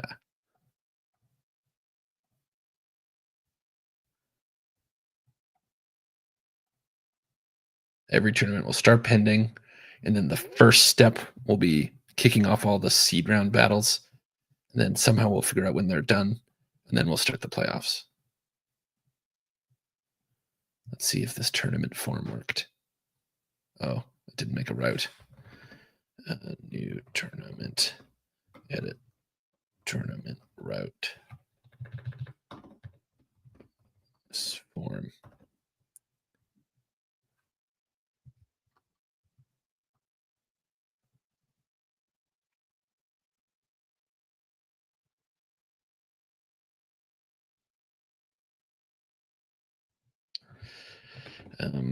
Before the seed round, start all the seed battles.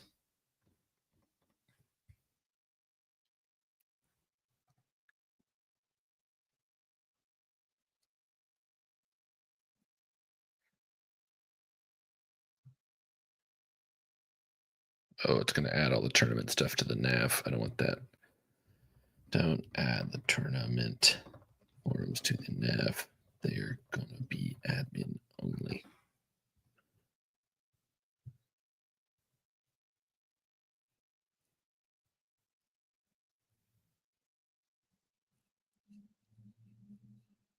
Okay. What's the pair? 2 pairs. Nope.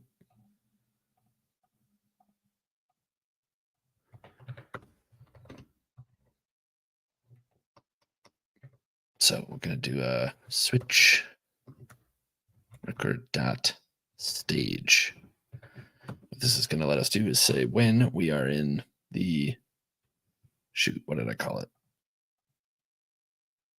Seed playoffs pending. When we're in the pending stage,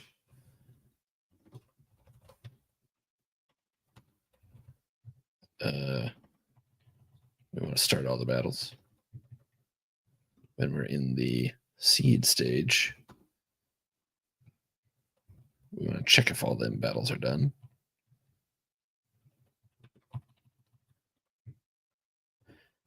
And when we're in the playoffs,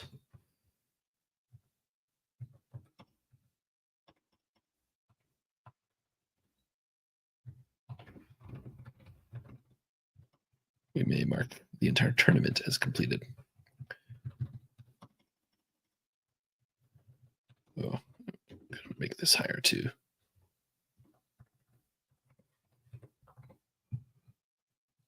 Okay. So I need to get all the participants here.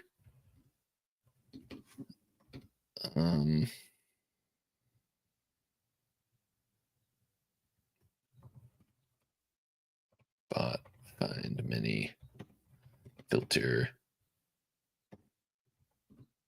tournament participations. Tournament ID equals record.id. Does that work? I don't think that works.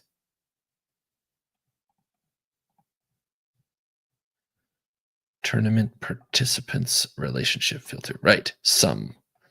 I do sum.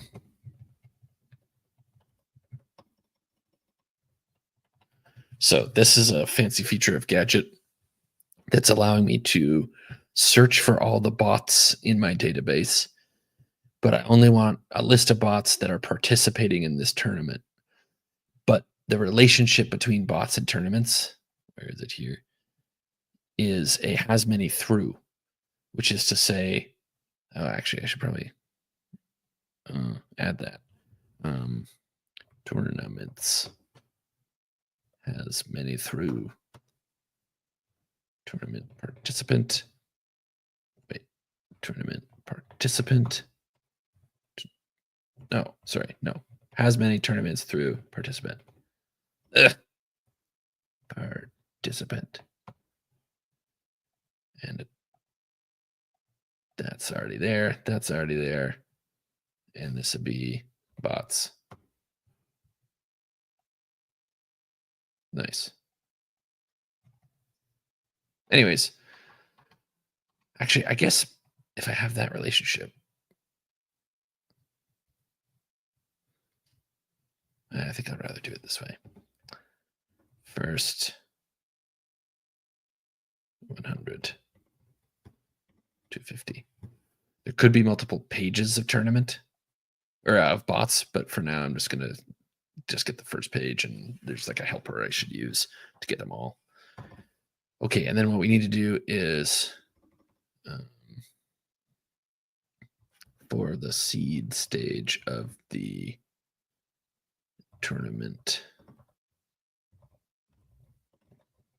step function, pair up the bots at random and start battles for each pair. There's an odd number, battle, one bot twice.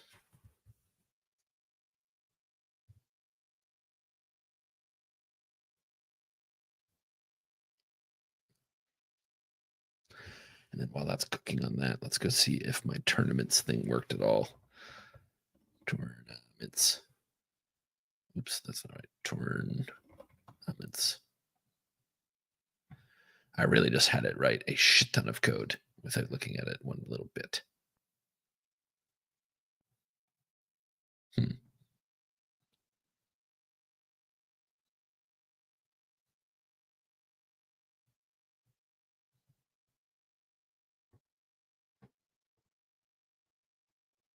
Isn't it just submit?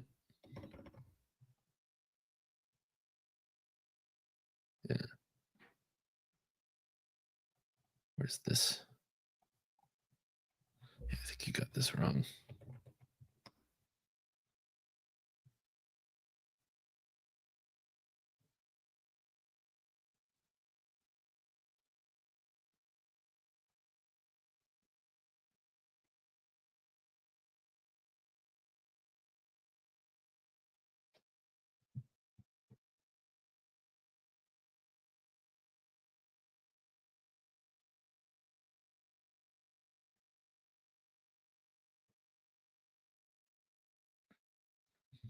Okay. I'll work on my tournaments UI in a minute. I'm kind of on a roll here for the actual tournament business logic.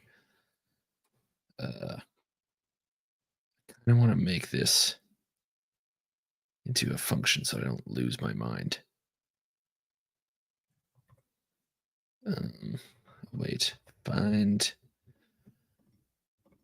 rate run all seed battles record. I'll call you run all seed battles. Your async function takes a tournament, so gadget record tournament, and you do all this stuff. Oops, too many of those. This is now tournament.id. I want that to be an error. That's kind of, everything's busted.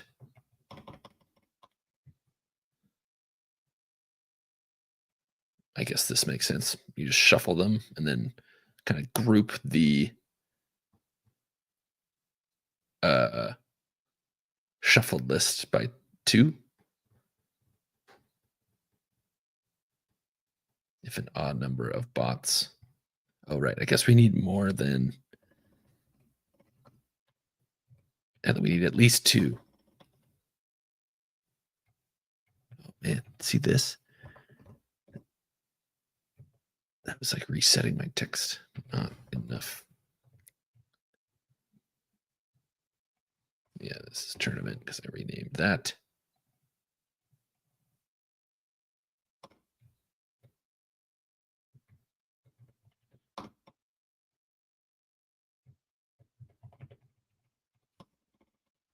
Tournament. And we will say bulk create. Or what? Yeah, we'll just do it one at a time. Whatever. Actually, what am I saying? We got to make this fast. There's potentially a lot of them. Oh, yeah, then I need an API.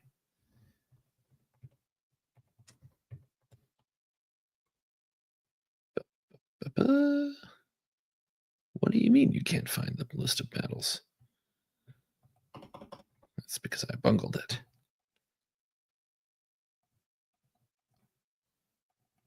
We'll do an API battle. Bulk create.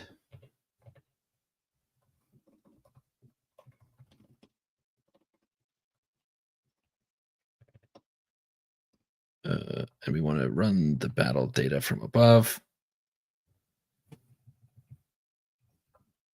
But I also want to kind of just set some properties myself, which is we'll say, or yeah, battle, as well as, oh, Jesus. I'm trying to do too much at once here. This is battles.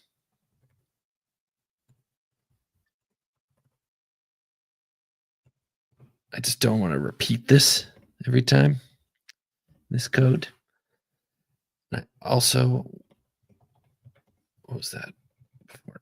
type, yeah, type tournament as const. And I also want to start them. We added this property yesterday. It says like, okay, I want to create the battle. I also want to run it though. I think that should work. Right, I gotta import some stuff. Gadget record tournament from my client here. Pro Evils asked, am I sure I'm in the correct Twitch category? Honestly, I have no idea what Twitch category I'm in. It could be wrong. It could be wrong.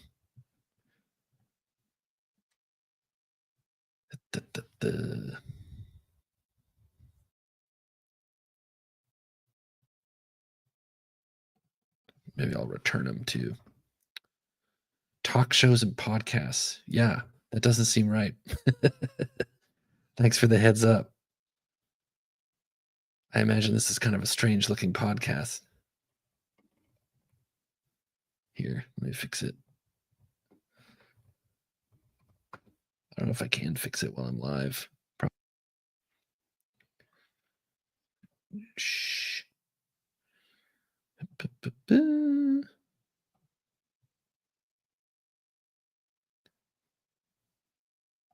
Edit.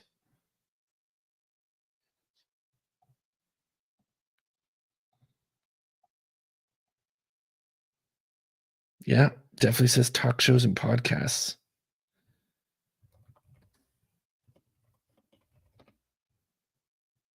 Although there's more people in that category than software and game development, so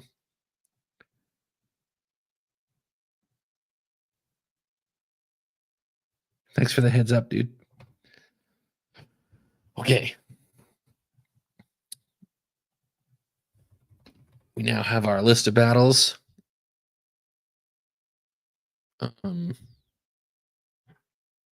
For the seed stage of this here tournament.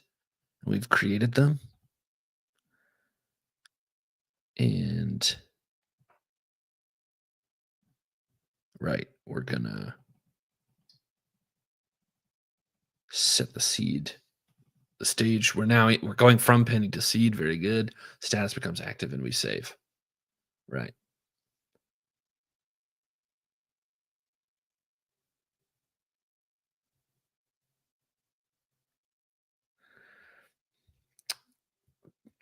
The recordings certainly are available, Rafal. If you want to check it out, you can hopefully enjoy all the progress we made and not laugh at all the silly mistakes I made also.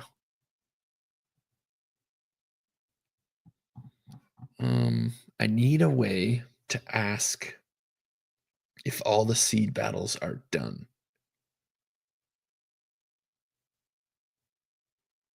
I'm going to worry about that in a minute. Let's see if all the work we've done so far is like even working at all. So I asked the AI a minute ago to pump out a tournament UI. And it failed. Cannot read properties, use effect. Handle submit is not defined.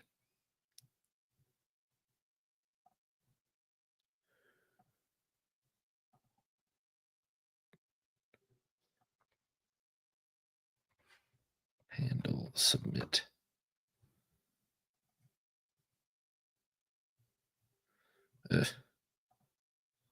Actually,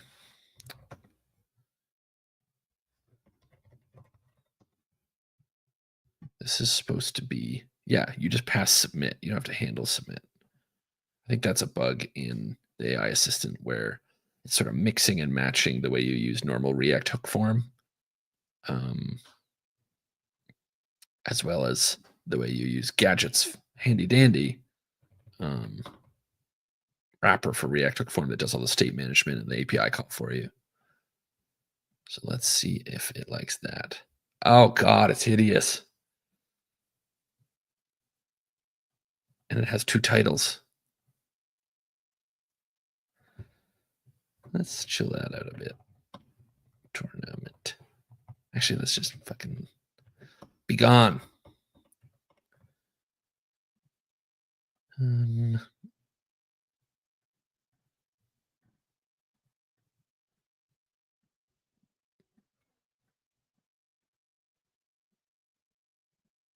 do I want this to be a auto form or what?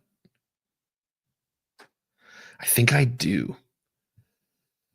So Gadget has this auto form functionality. Where is it? Um, and the thing that it does is it has like kind of rich support for managing relationships. So you can like create where is it here? I'm just gonna tell the assistant to figure it out while I go look it up. Um, tournament form use an auto form instead of low level hooks.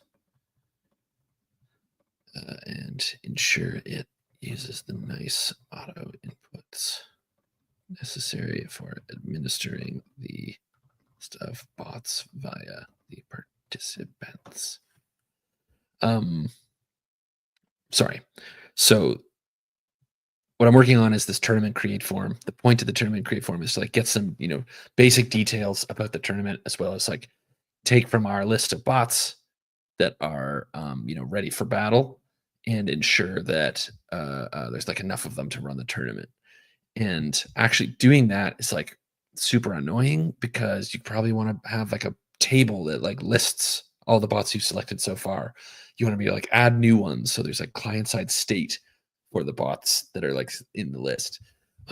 There's probably a need for a search bar to be able to like find a bot specifically and poke that one. And I could wire all that up and it would take like an hour and I really don't want to. And so these auto form doodads with Gadget are kind of just like high level React components where you can just kind of um, get the get a procedural form sort of built for you. Um, and the benefit of that is all of that pagination, all that search, all that sort of automatic, nice client side state management. A guy named Millen spent a year figuring out how to do it well and like fixing one gazillion small little annoyances with doing it right. And so you can just kind of get it off the shelf. So I'm going to switch to doing it that way. That seems much better than doing it myself. Yeah. I'm just trying to think what the best way to test my tournament stuff so far is.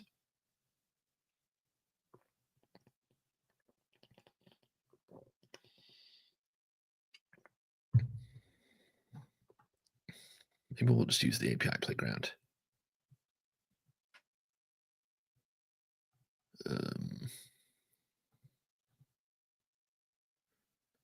Yeah, let's make one. Testing. Yeah, and you start pending. Okay, we've got a tournament. Now we need to add some participants. Participant create. You need a bot. We'll say we're going to use bot ID number 1. And you need a tournament, which is also tournament ID number 1. Right? This is number 1. Yeah, okay. Oh, it's not bot. What is it? Tournament. Whoops. Tournament participant. It is bot. What are you talking about? Oh, that's okay.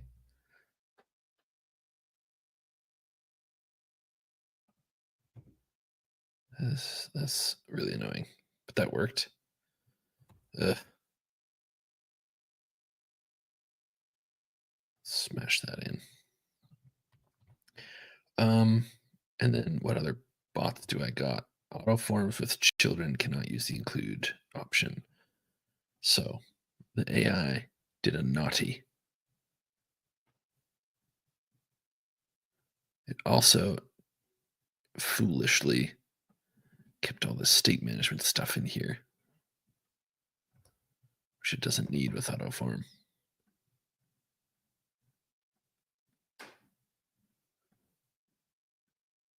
Yeah, what are you doing?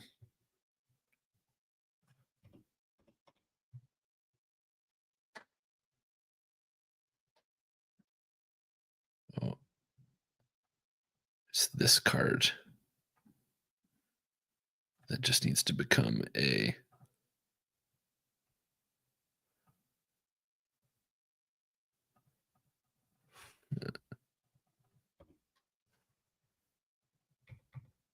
I guess I can actually pull that selected bots thing out of the form data if I really want. I don't care though. This is an admin UI. Be gone. And then all of you also be gone. Yeah. What's the field name? We're on a form for a tournament and we're working on the participants. Yeah. Although I guess what we actually want is a list of the bots. Bots. And that should manage the participant. And then we need to remove this include because we're doing the children style. Default values. I don't think we need to do that. If we're editing, it knows how to do that on its own. We also don't need that.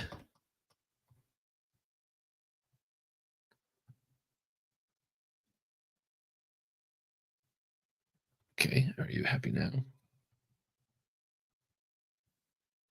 Wow, it's somehow even worse looking. That's actually impressive. I think because it's trying to do this like grid. I don't want that. Go away, grid. Wait, where was it? Outside of the cards. Huh? Oh man, that was really busted, I guess. Oh, sorry. Here's where it was.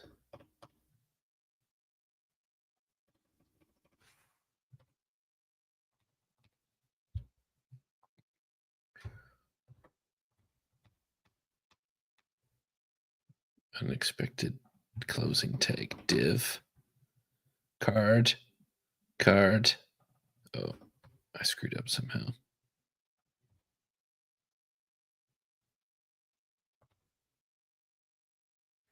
This is like a super elusive HMR bug, I think. Where see, this is the old error. Oh god, okay. I almost never catch a live one of these. Unreal. I refresh the server side render works fine, and then the client side something or other happens to like push a specific error out back at me. Just to verify here, HMR. Yeah, see, this is like the socket that Vite has established to like load up code from the client side, and it's getting pushed an error back every time. What other information can I capture to like help debug this? Oh,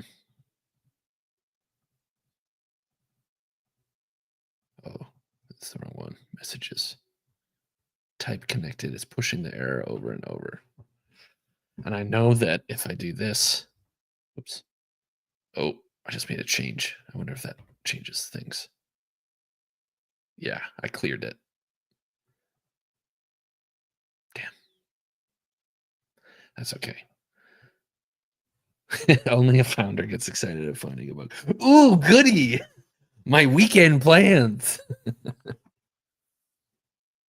Honestly, I would keep working on this on the weekend, I guess.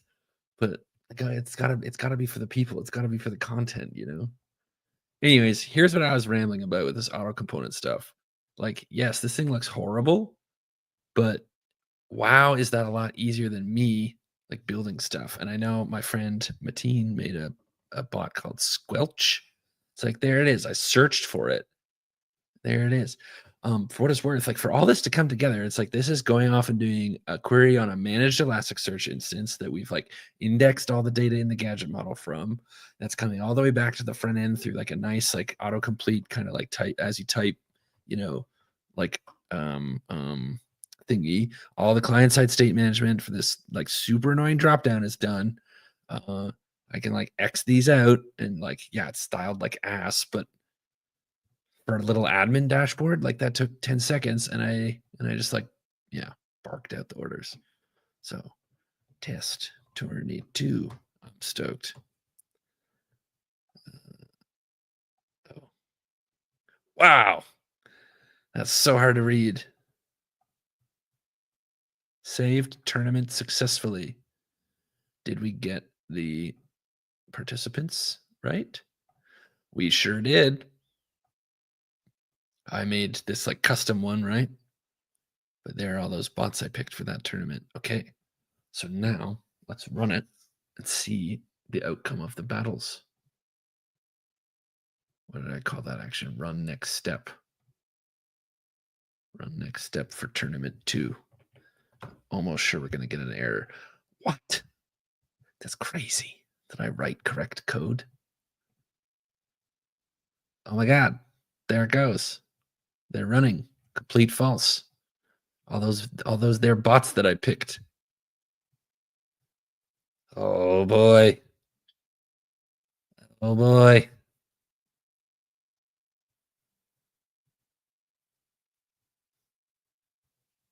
Wow, I love it when a plan comes together. I meant to add to our little list of stuff that we want to do is a right, that's done. Enter bots into battle. I don't remember what I was doing there. Leaderboard, tournament view we need to do. This needs to go away. Yeah, why is that client side crash keep crashing?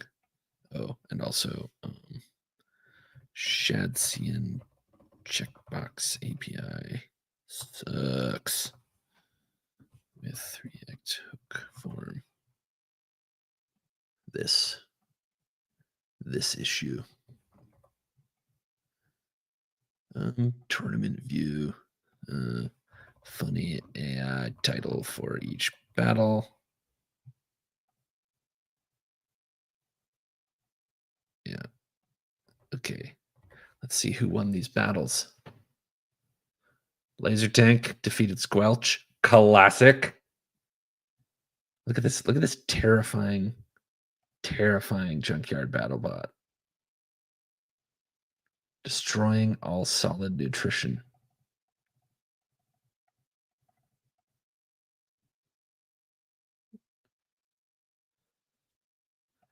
You gotta love Battle Pug.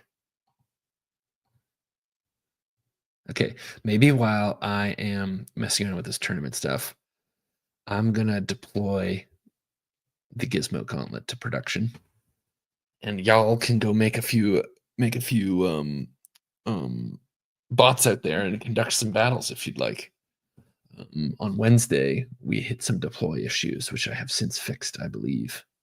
And so now it should be good to go. So Squelch is mine. You can't have him. He's on my development environment.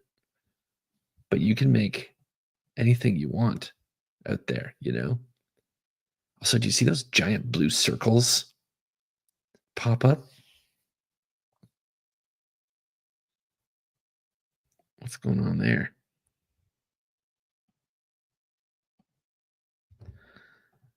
Oh no.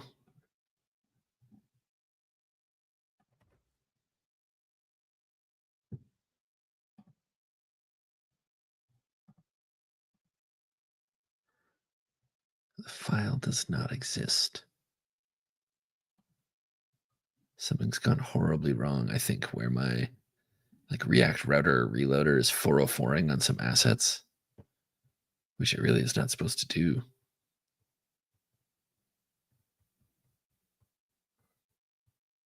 I don't think that was related to me clicking the deploy button, but yeah, I just gave it the old hard refresh.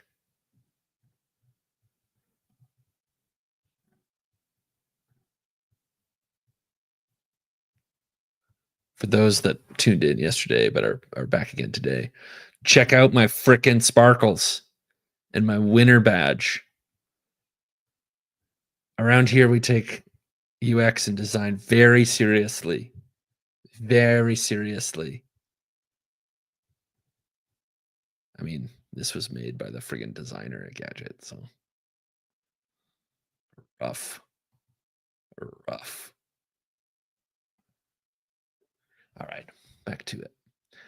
Last deployed. Okay, please feel free to go to Gizmo gauntlet.gadget.app. It's all very free. Sign up, get in there, make yourself some bots. Ah, there's Jimmy Two Shoes. Wheel of Misfortune, Possum Pal. Wow. And we'll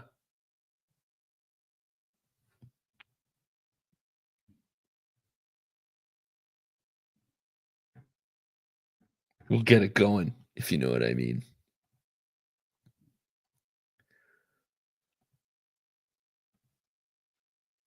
Just make sure this is all working in production okay.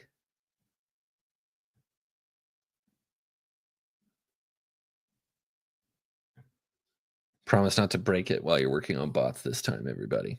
Promise.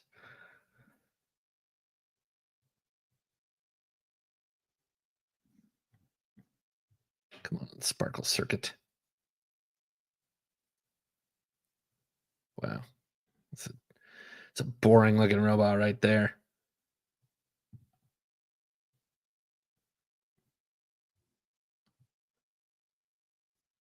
Oh, I just realized I messed something up. When a bot is saved, use toast message should be different depending on if they are in the hangar launched into the tournament.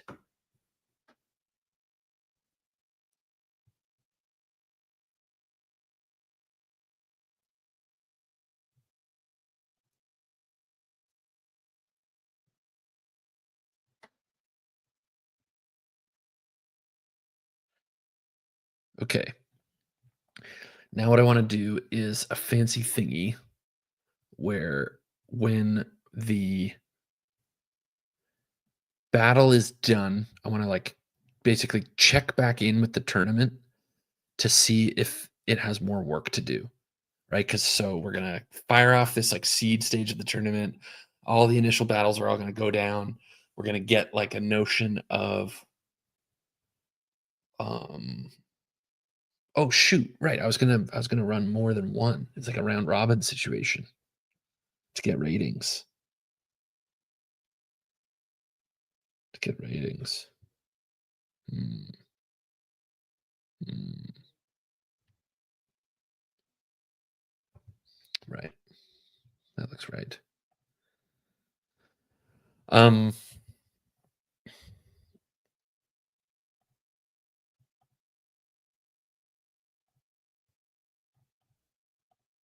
Yeah, in run next step here, when I set up this run all seed battles, I kind of goofed. I only ran one battle per bot, whereas I think we actually need multiple. Let's see how Claude 4 is at Recreology. Recreology.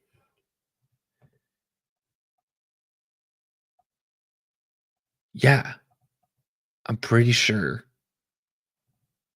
this is what my mom's degree's in. No, sorry, my aunt's. Yeah.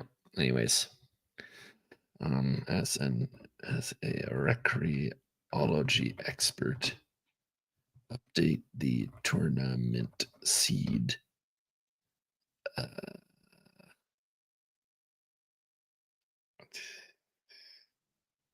to run many battles among the seed participants, help establish the seed order for the playoff.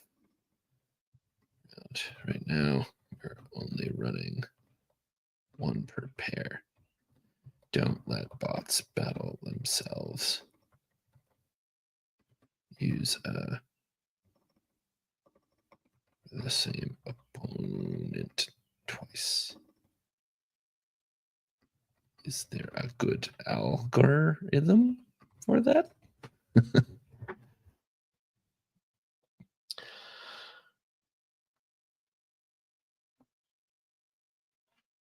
Mateen made a wise guy, eh? Wow.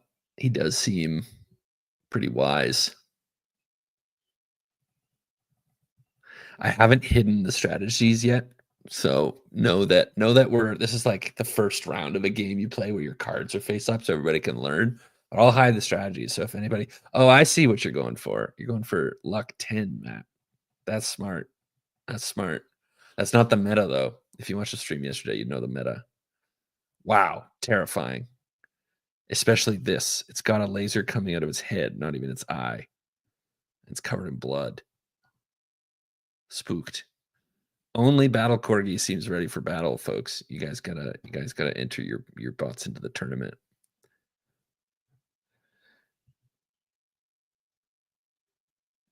Round robin. No, I don't want every bot to fight every other one. That's too much.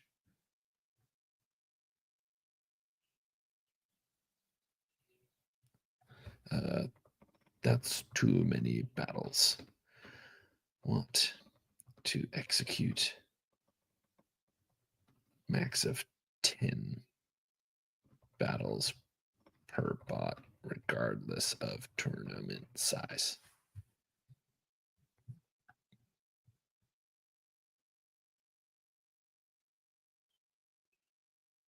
Controlled sampling.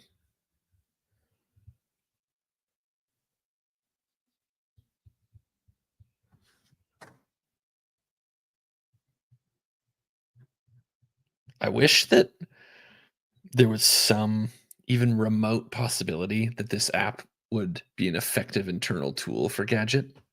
Like one of the rules we try to have is like we build stuff that we can kind of make use of. And so there's going to be some more upcoming streams where I work on a Discord bot that's going to help us with just kind of routine support in our Discord community. And it's like, oh, that's so helpful, right? We like get a working, amazing application at the end, and we get to rant about Gadget to all the people on the internet. In this instance, I don't really see us conducting that many fights to the death internally, you know?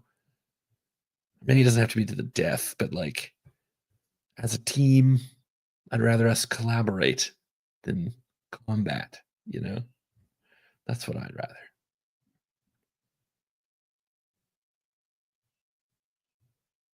All right. For each bot, select up to 10 random opponents.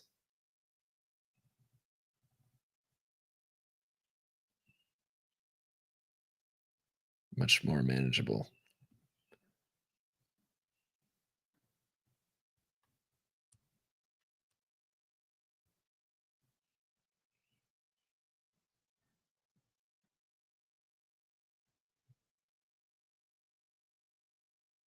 All right.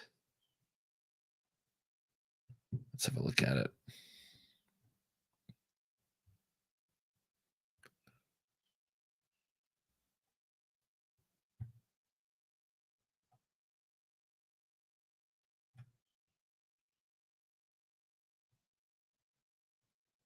I don't think we really need this counts thing.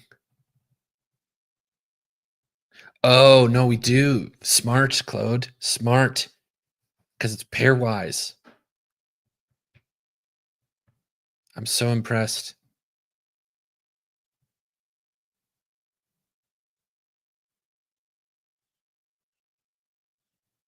Wow.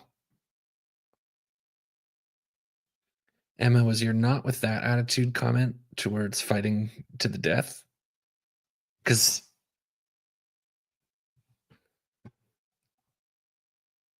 Bring it. Bring it. I think that this is enough for the seed stage, but now we need to do the playoffs.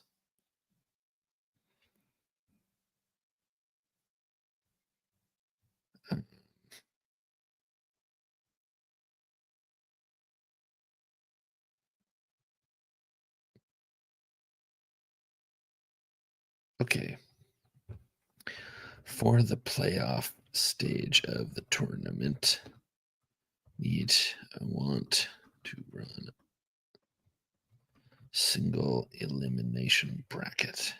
How should I rank the bots based on their performance in the seed stage? Some fancy rating system, or just win loss and some tie breaks?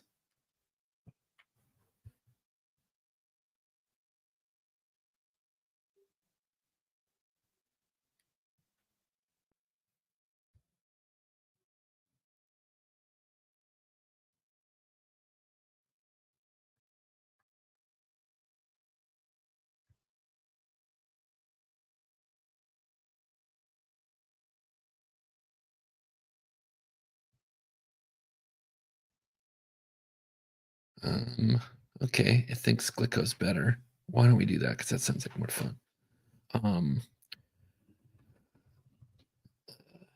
Should we update the ratings after each battle, or just compute them at the end after all of them are done?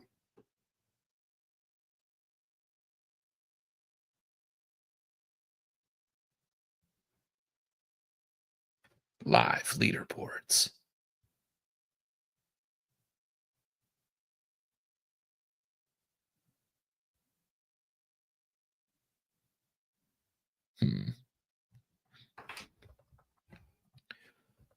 I was intending on running all the battles.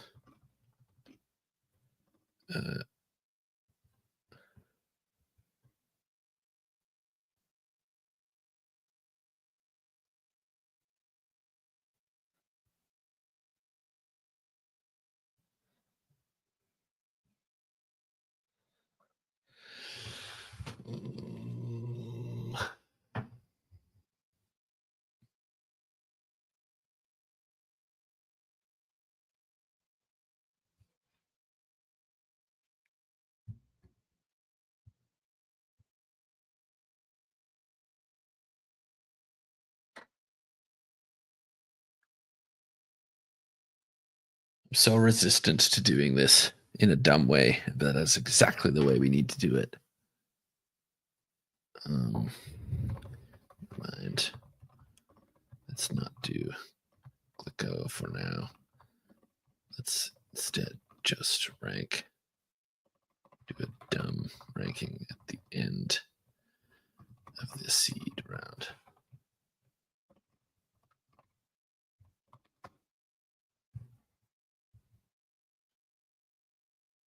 I think the Glicko thing makes sense if the tournament is actually like continuously running throughout the day, but I'm not sure that we're there yet. I think we just want to run like an invitational, if you will.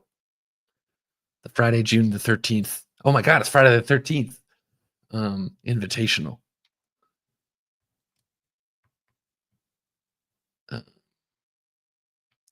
Yes.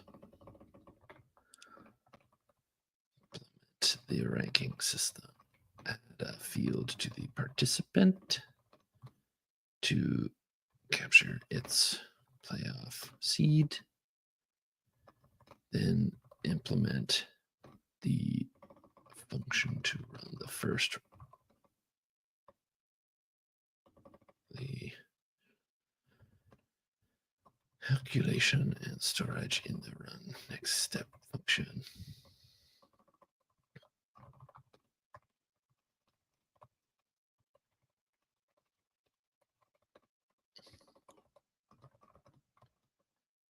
Switch statement runs. BagelBot is ready to fight, eh? That doesn't really sound like a strong contender, I have to say.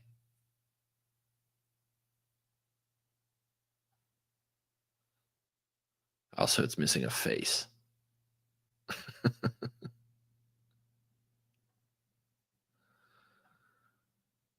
Make sure Battle Pug's in the running. I feel like we need a feature to copy from development. You know, that'd be nice. Battle Pug.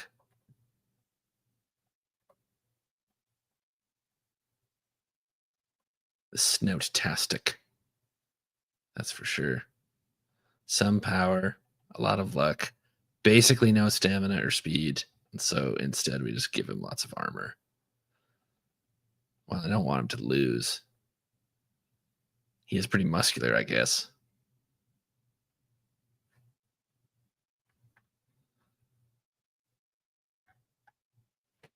I also feel like at one point I changed the prompt for the image generator, and it grew to be making less like mean looking bots.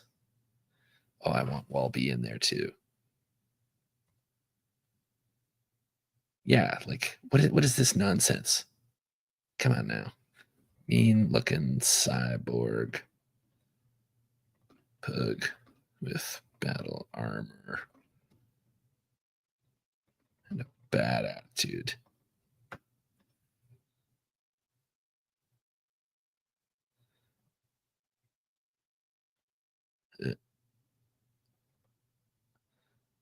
Where did my index page go? Walby, I believe in you. Not very lucky. Very fast. But it's got to have some armor too. I think I need to take the points away. It's too many.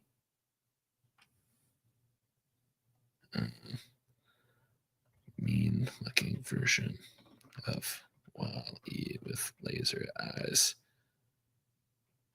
Chest mounted rockets and blood spatter.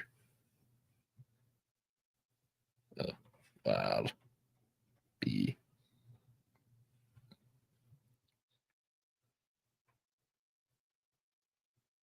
How? What?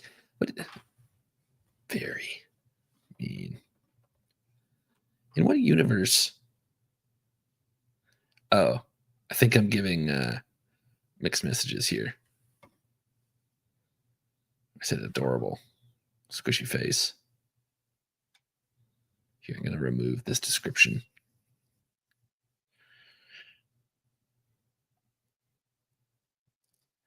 Do you think that when you've put a custom image prompt here, it should ignore the description entirely?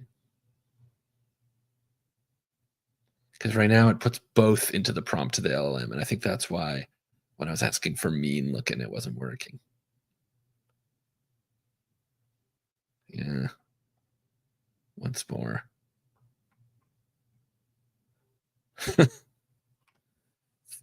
Angry. Red.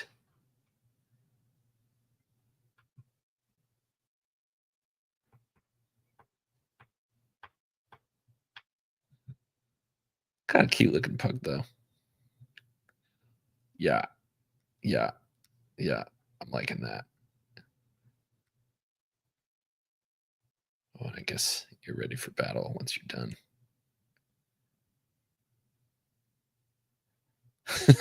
Let's give it one more.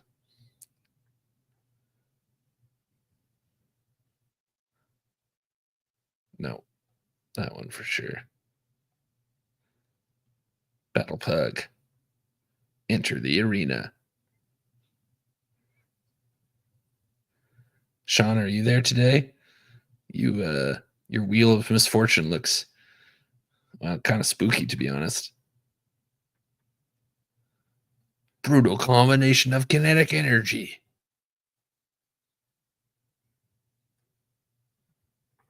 Oh, I also want epic paperclip. Because I think Office jokes are funny. A remarkably robust paperclip, ready for battle. A lot of stamina. Some armor.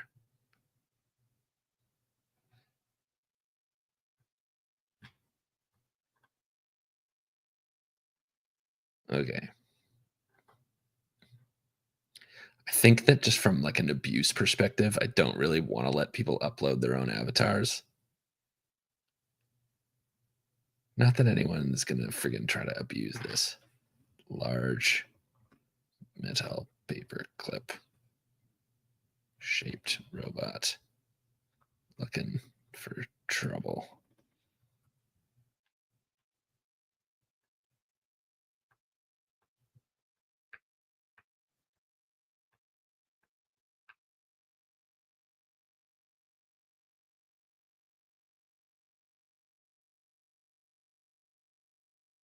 I guess I need laser tank too, right?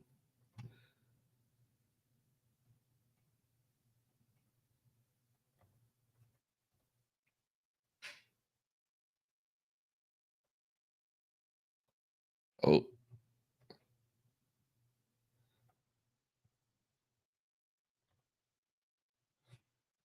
laser tank. What are the perfect stats that I picked for laser tank?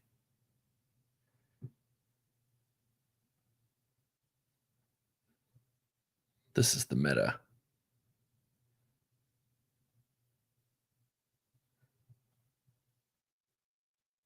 82357.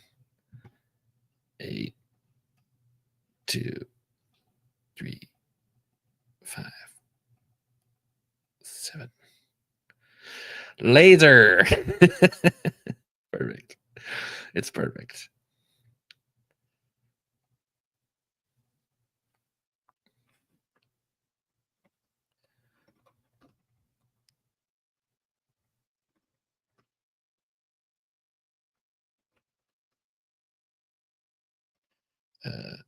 Paper clip is a large tube around the body.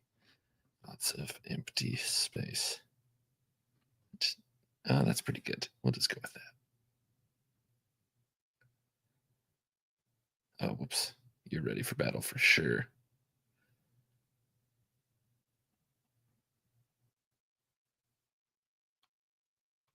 And the laser tank. Where'd you go?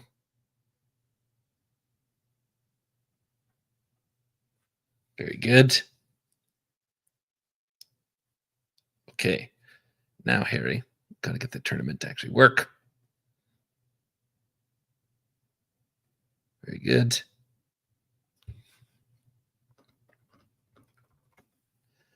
There's our bug again with the models before logic thing.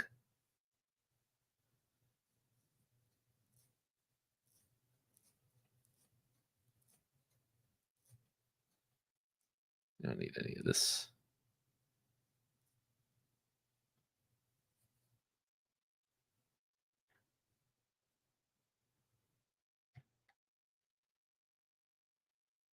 Wow. Matt, Jimmy Two Shoes did win against Wheel of Misfortune. With a lot of health left to boot. A critical blow.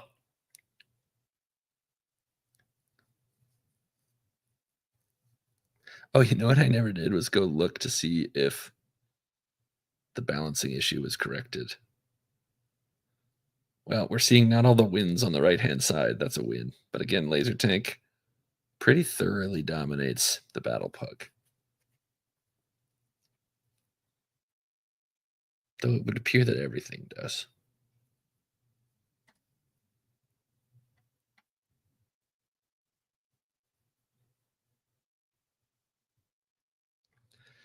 Okay, let's have a look at what we've come up with here.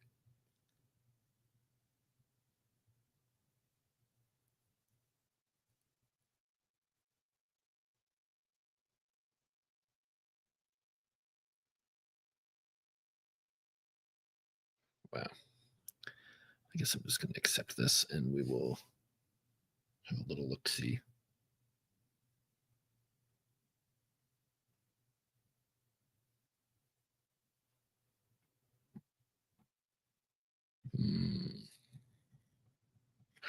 we need a way to see if all the seed battles are done.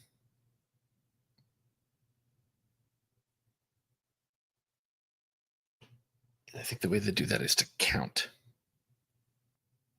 So I'm going to add a computed field here.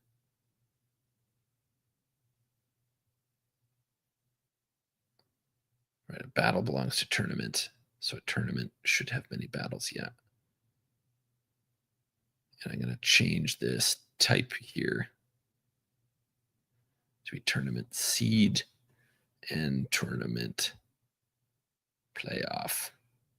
Tournament.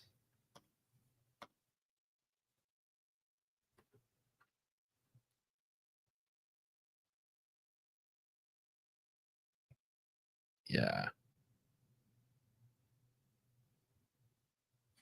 Or maybe I'll just, actually, I'm just going to leave it as it was and add a round here. Playoff round. That'll be a number. And so seeds will have this null, and then each round of the playoffs will have this set to like whatever round they need. And that way we can kind of identify like which ones are which. So in the run next step, we need a count of the seed battles,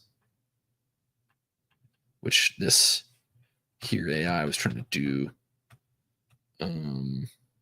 incorrectly or inefficiently, right? This is only pulling one page.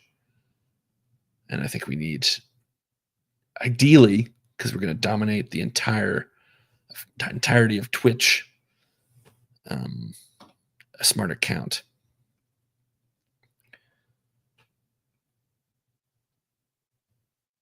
So maybe what we should do is find tournament battles that are incomplete.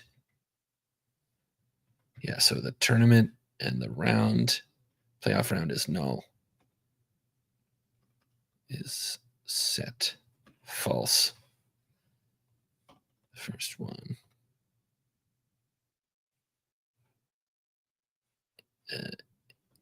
First incomplete seed battle.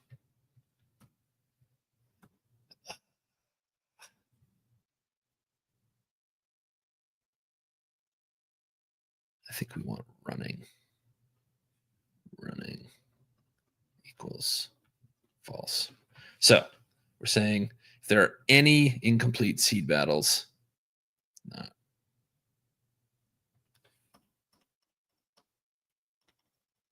then we can move along and actually do the playoff stage.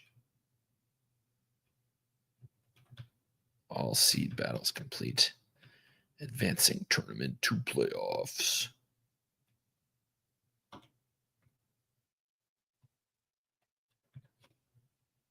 And otherwise, we'll do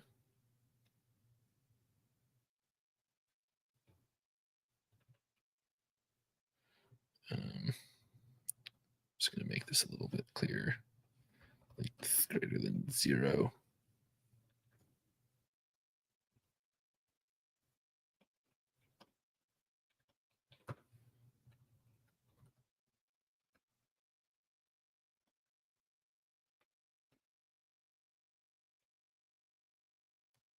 And we'll do first 10 incomplete seed battles map.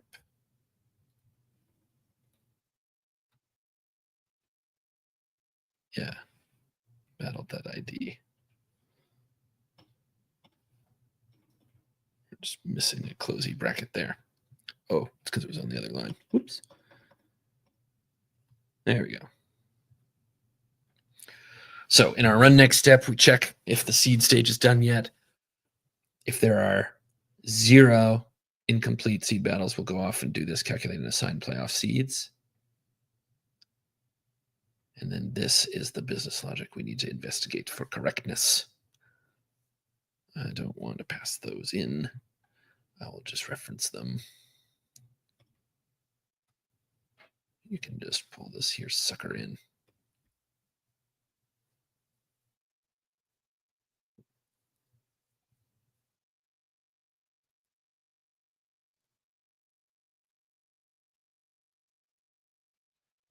don't care about that.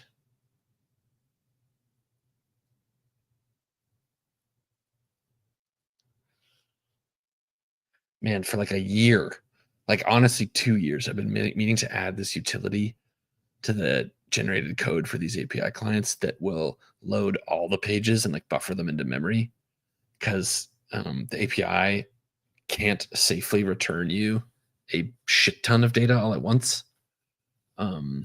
It has to kind of give it to you a page at a time. And if you know that there's not, an enormous number of max pages, you can safely buffer into memory. But it's just really annoying to do it. It's yourself. So this first 250 is like only getting the first page, and the AI wasn't very helpful around the pagination there.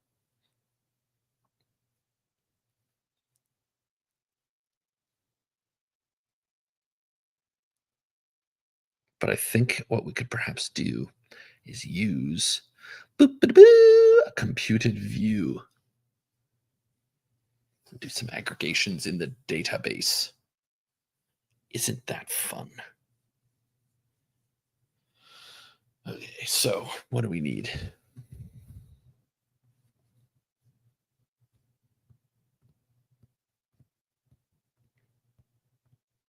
For each bot, we need the win percentage.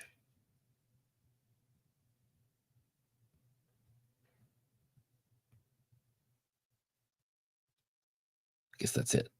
We need the battle count and the one battle count. And then we can do this computation of the opponents kind of out of band.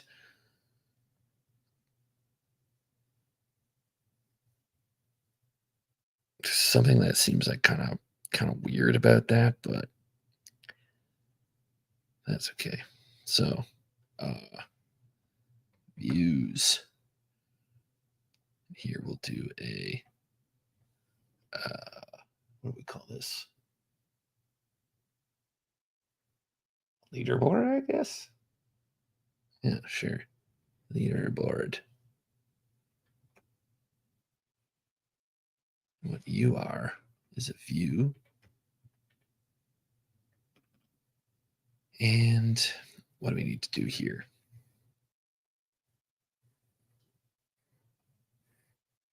I think it is for each participant.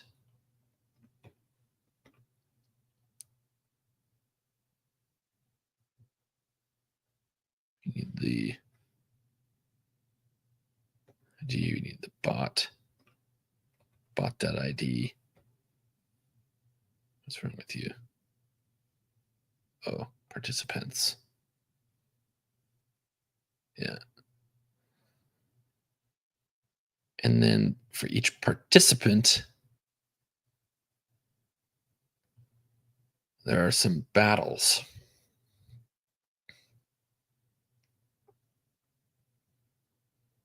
But how do I get those?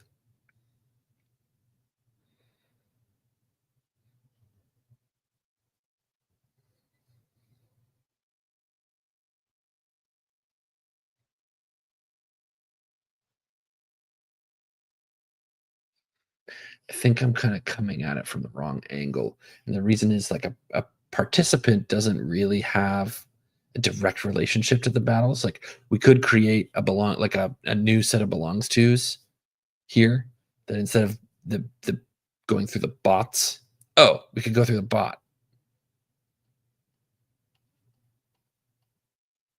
I think.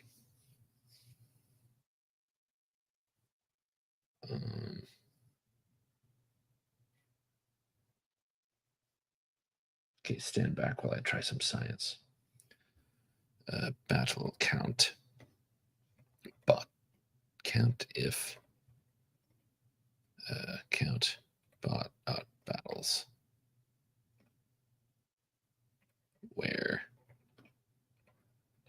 battles tournament ID equals ID equals ID. If this works, I'll lose it. This is amazing.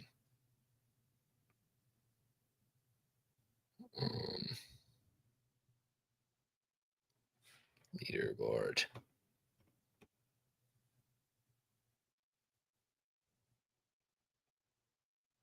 Why are there two?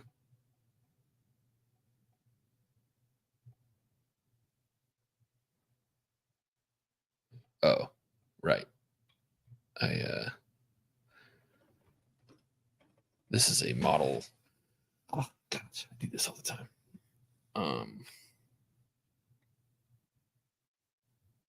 This is a leaderboard for every tournament instead of a leaderboard for one tournament.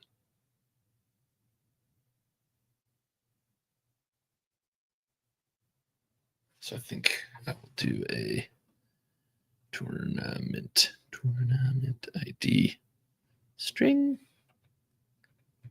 And out here we'll do a where ID equals tournament ID.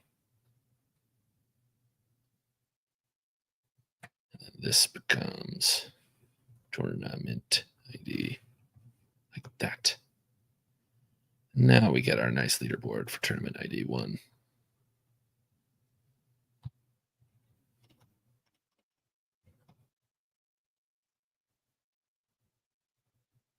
Battle count 1.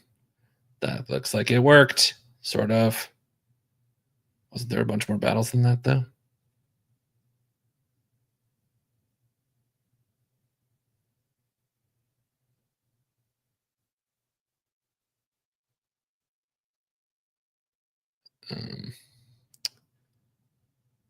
Add the tournament name to the battles.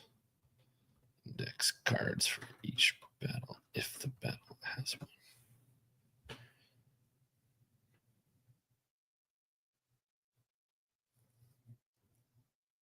Like each of the bots should have had one battle if my logic is right. Right, so I think battle 1, 2 would have been, well, what's the order here? 1, 2. Oh, geez.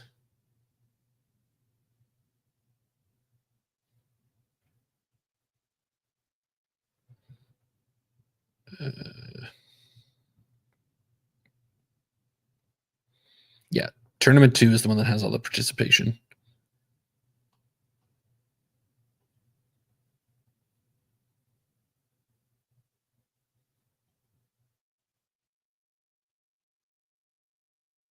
And there should have been a bunch of battles for that tournament. Well, I guess, yeah, 3. Oh, I know what this is, I think.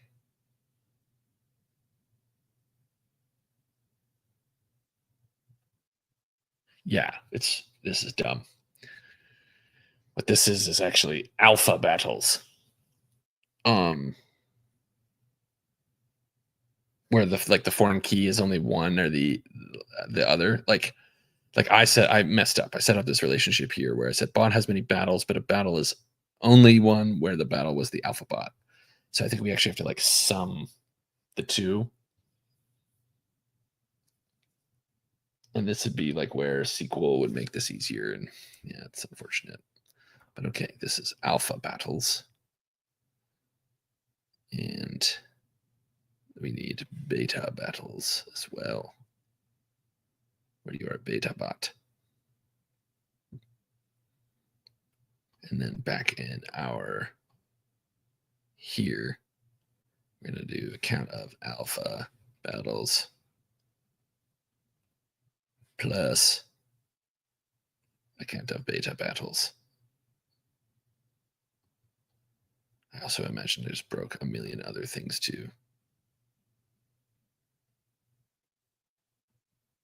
1 battle, 0. That seems wrong.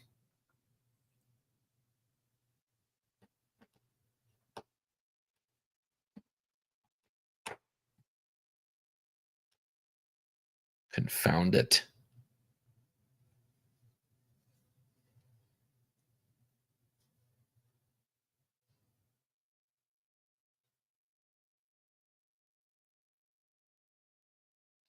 I think we want something maybe a little bit different.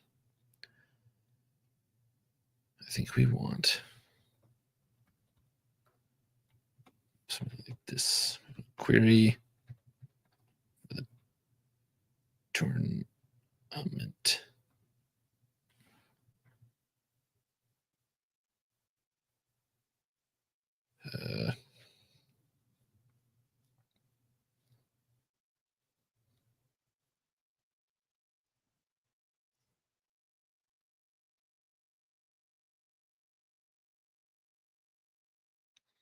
Yeah, why? What?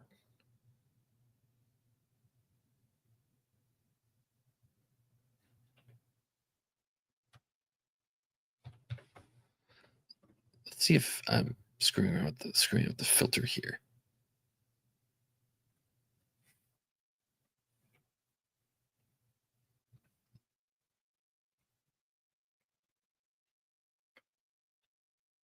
Like I'm just trying to count them all and see if like my tournament specificness here is juking things out.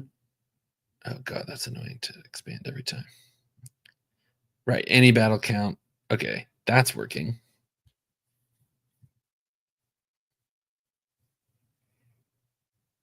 Is this maybe the wrong syntax? Right.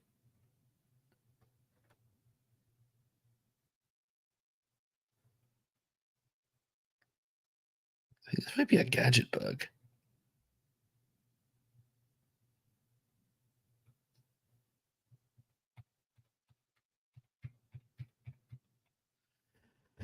Hmm.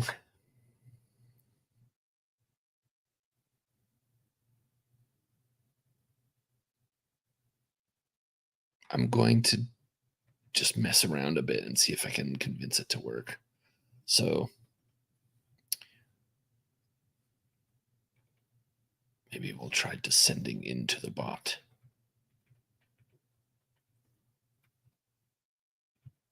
Oops. Yeah, you have an ID. You have an any battle count, which is just a count of the alpha battles. Whoops. And the beta battles.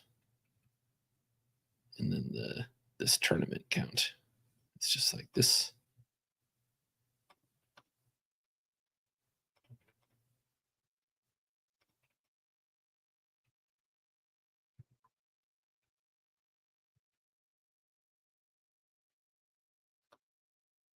I guess we could do this too. Or like, actually, here I'm gonna leave that to help myself debug. And I'm also gonna try this, which is just like a.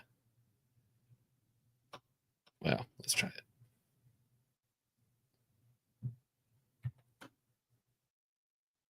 Zoop.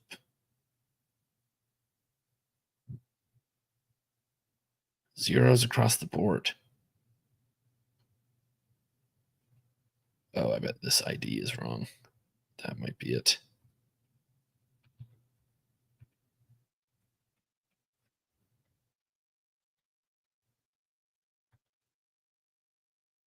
Zoop. Okay, one battle across the board. Winner, winner, chicken dinner. So I think this is a bug.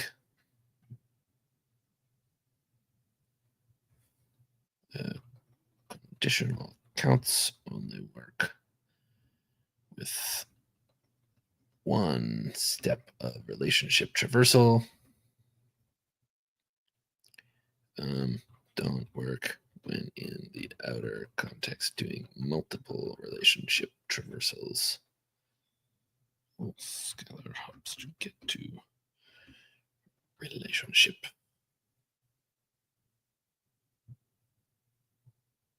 Okay, anyways, we got our battle count. Very good. Now we need the win count.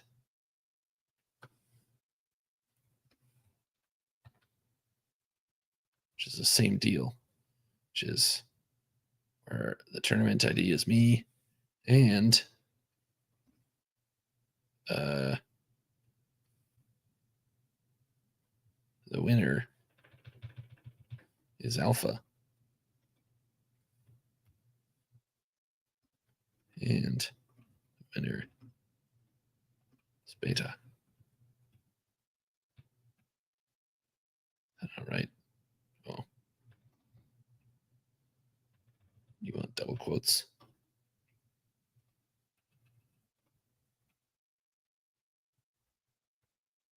Cool. Cool.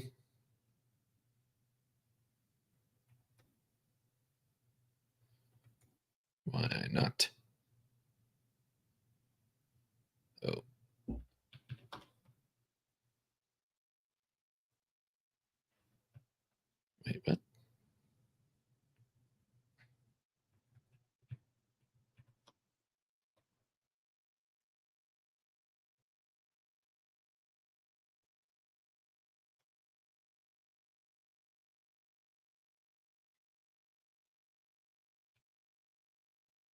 Just going to make this less insane to read, breaking it out onto some more lines. You're the win of the alphas plus the win of the betas. And somehow I got a third one in there. And we're going to do double quotes.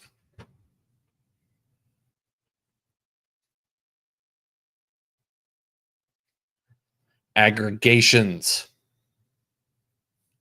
They are real. Right. And we have 3 winners and 3 losers. Excellent.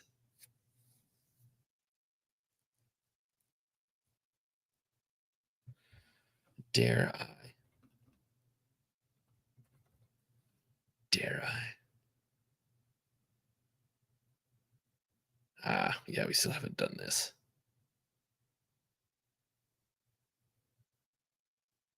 You can do this. It's ugly as sin.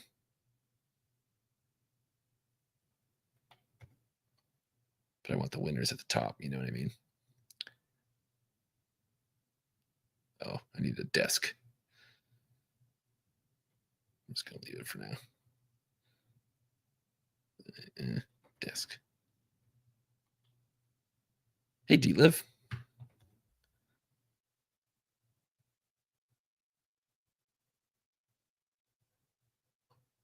Oh, this is dumb. I'm dumb. I'm ordering within this like bot relationship here. I'm not ordering the like overall participants return. That's kind of annoying. And I don't think that's a supported jelly feature right now where I can be like, I want to order this. Order by bot win count. You know what I mean? Participants, not that win count.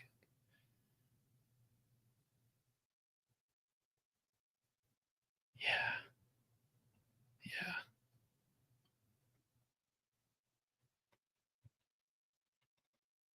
Wait, is that going to work? Oops. Yeah, no. My colleague Martin and I are going to have a fun time with this one.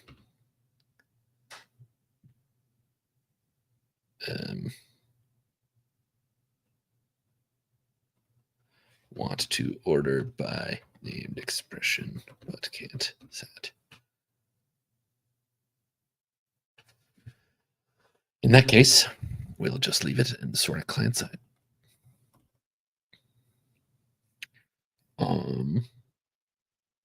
We're so close to running the seed stage of a tournament among these junkyard robots.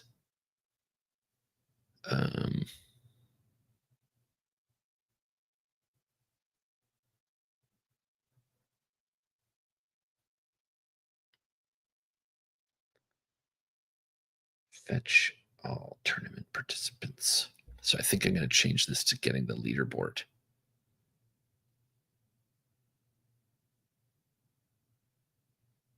Probably still need the tournaments too, though. Or the participants. Const leaderboard. Tournament leaderboard.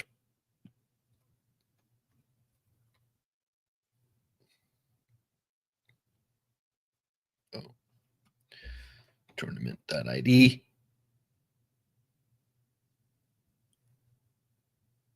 And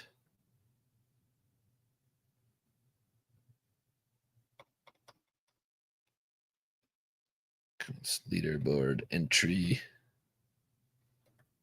Find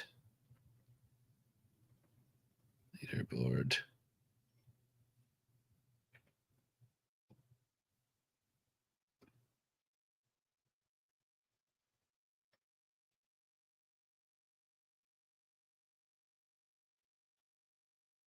I need you. Yeah, it is possibly null, but for now, we're going to ignore it.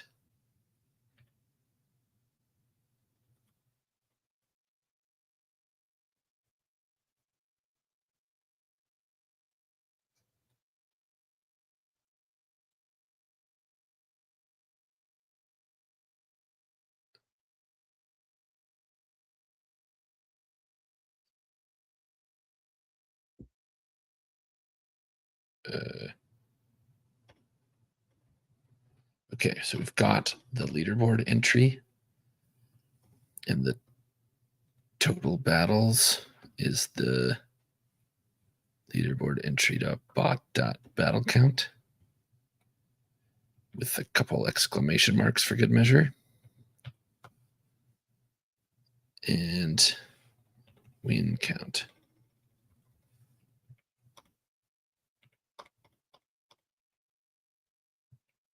I guess I could do this to be a bit safer. Because I guess, yeah, right, in the middle, there may not actually be any battles yet. Exclamation marks are bad.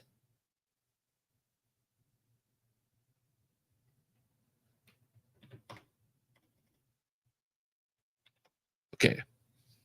So I did my jelly, got my total battles, got my wins. Oh no.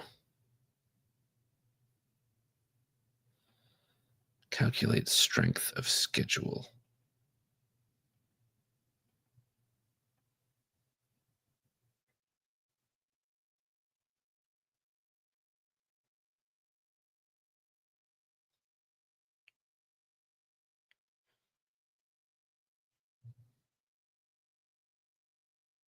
You know what? I don't care about the strength of schedule. For now. I had big dreams. I had big dreams.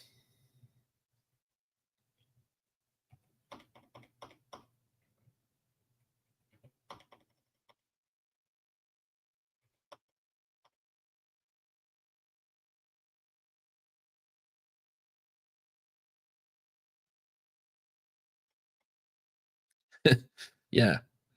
Earlier created bots. That seems fair.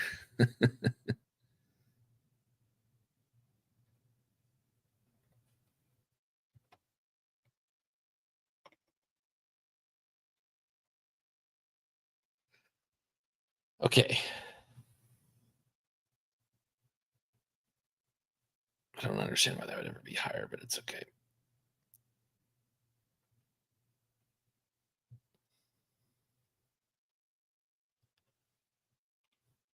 Assign playoff seeds. I'm going to do an internal update here to make it speedy.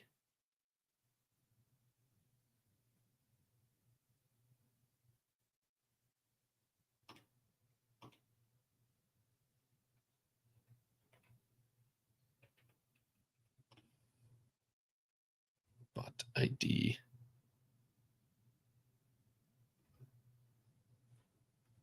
Seed. Tournament ID. Seed assignments. Playoff. Seeding complete.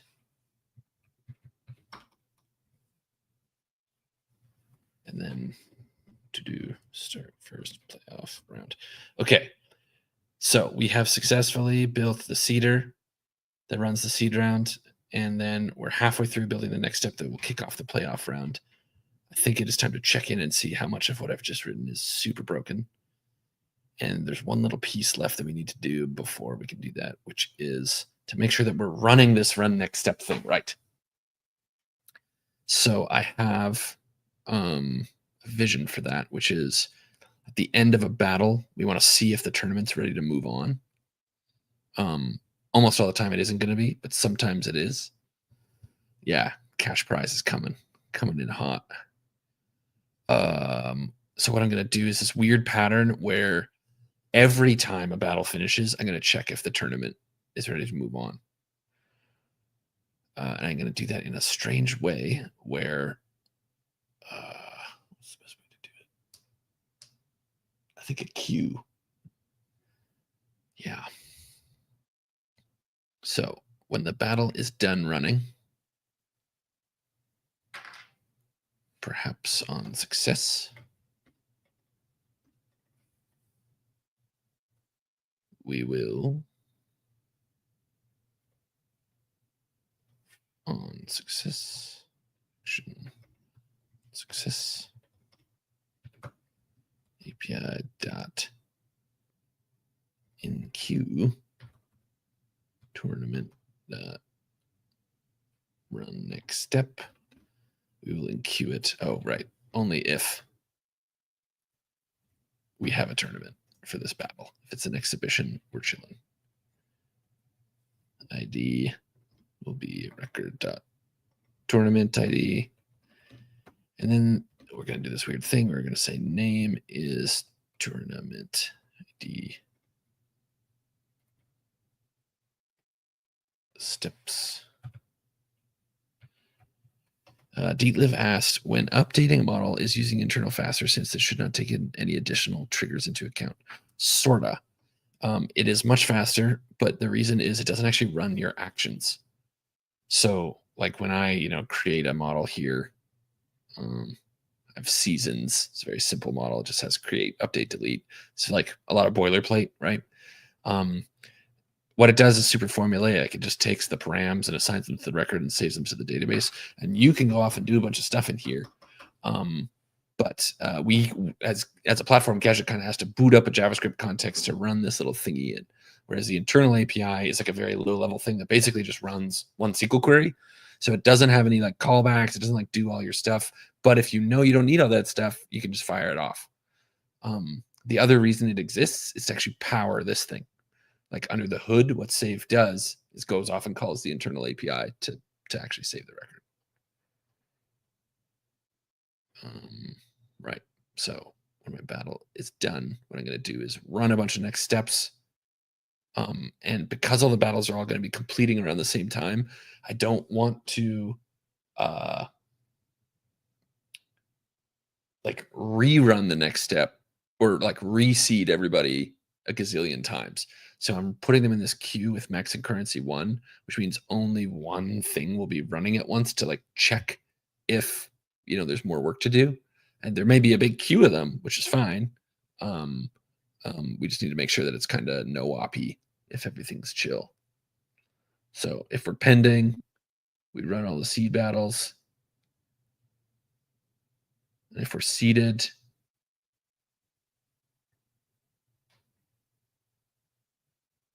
we move to the playoffs. And then we carry on. I think we're ready to test it.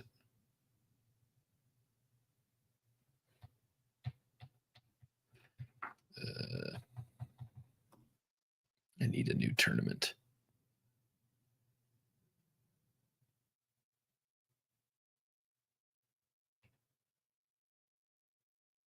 Silent bot deadly. That's pretty good. Oh, I beat Laser Tank. Wow. Incredible. Look at this thing.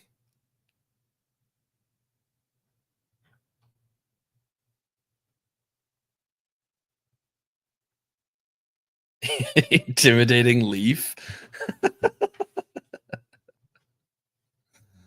That's a good one. Oh, look, BagelBot got a face. Epic win. Someone should make the old man and the kid who stole his skateboard from yesterday. Okay, tournaments. New. What did I do wrong? Yeah, that was another Command-Shift-R to fix that. That's annoying.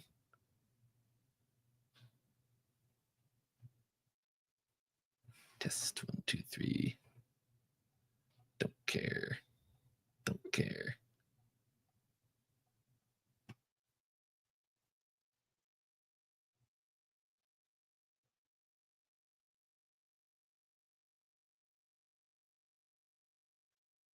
Okay. Did my AI generated tournaments index work? Wow, it did.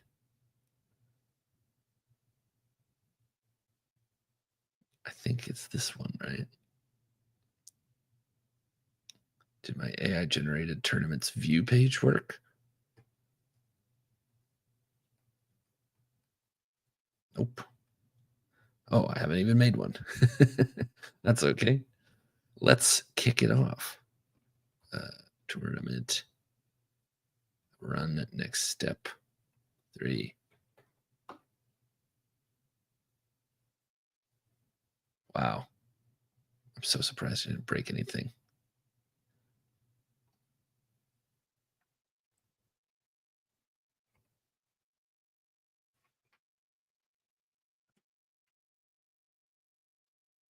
Oh, right. I asked for something a minute ago to put the tournament on this screen. Right. Look at that. HMR. It works.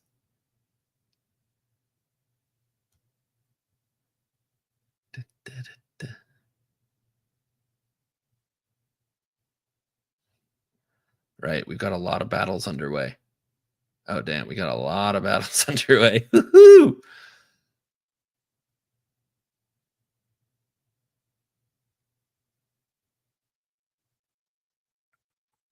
Hmm. Hmm. Yes.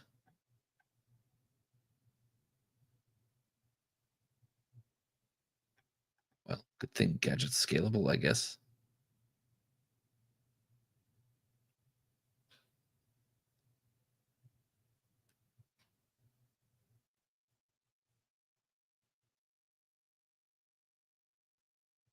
One, 2, 3, 4, 5, 6, 7. I think this is working as intended, where it's not like the pairings. We're just doing a lot of battling in order to establish the seed rankings. I mean, if I look at my queues too, we've got a lot of tournament next steps being checked. And still some running battles here. Can I generate an engine to place bets on the battles? I can. I could, D-Liv. I could. I feel like you're asking the wrong person because I'm also in control of the battle outcomes and all the code that runs them. So I wouldn't take a bet against me if I were you.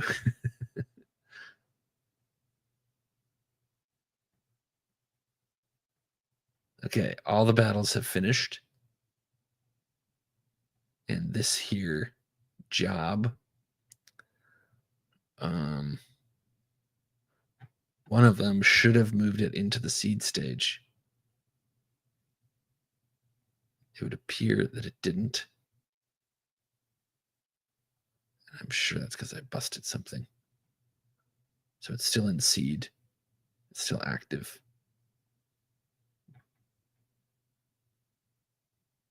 Waiting for seed battles to complete. It still thinks a bunch of them are waiting. Okay, let me manually run that run next step action and see if it does something different. Yeah, it's still waiting for more to finish. Let's battle 37.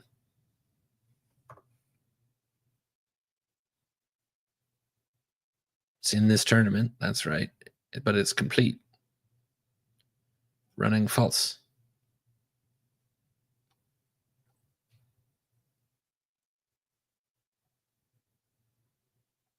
Tournament, type tournament. Playoff round is set false. Running false. First 10. Ugh.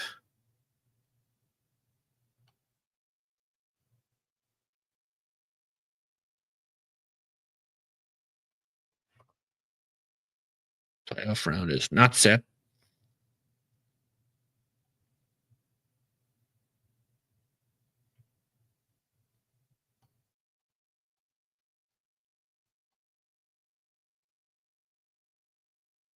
Oh, this is the problem. I'm searching for incomplete. That means running should be true. Silly, silly.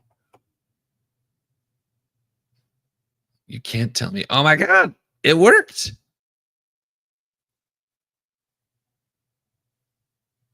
They're all the playoff seeds.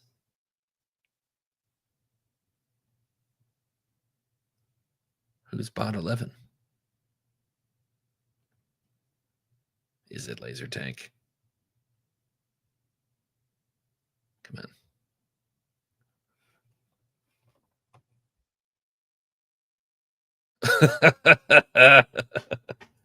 I wonder if this is backwards, where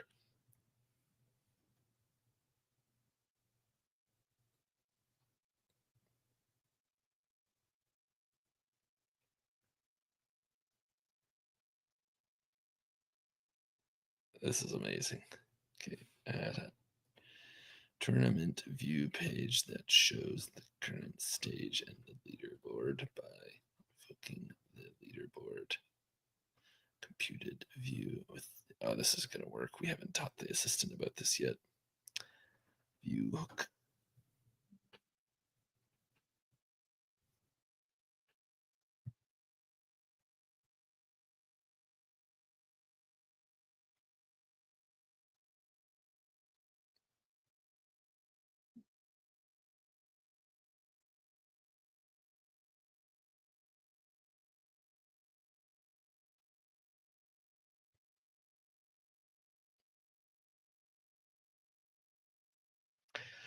D-Liv asks, could I quickly explain what the use view hook does? Absolutely.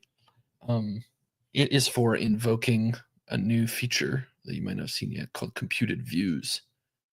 So in my tournament here, I have this actions folder, but I've added this new thing called a views folder.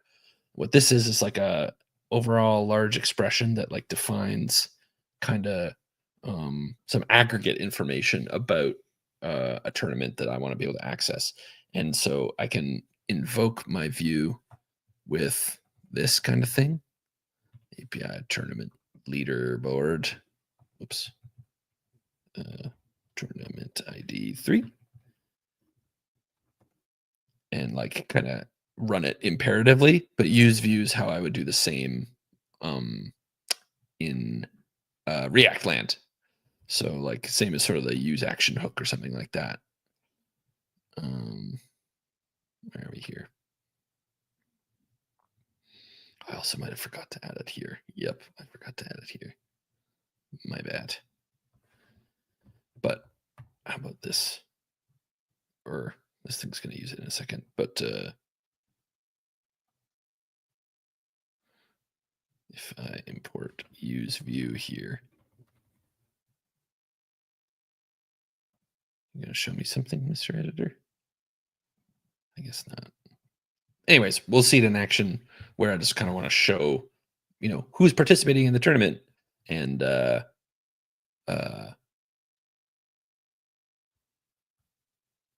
many wins do they have and this kind of thing. Yep.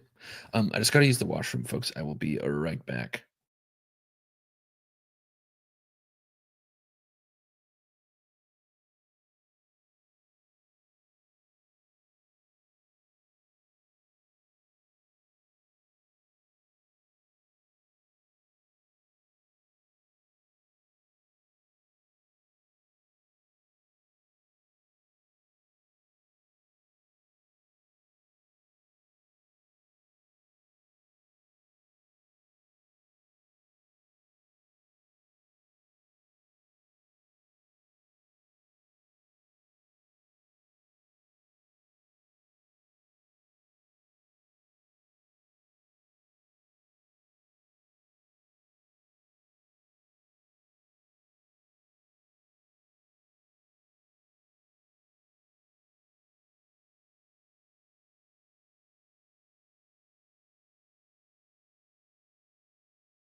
Hello.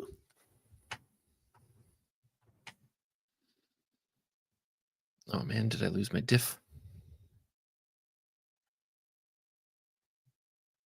Well, I guess we could do it the old way, the old-fashioned way.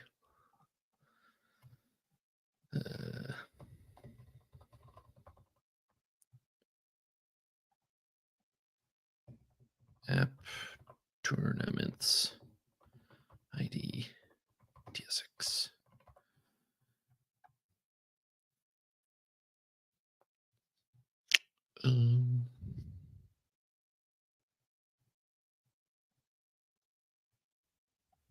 Don't want that. Oh no.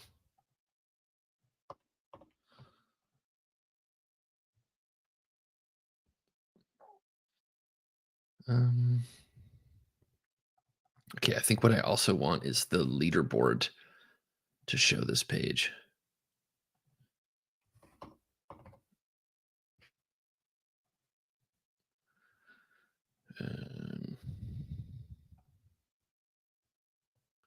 Wait. Oops.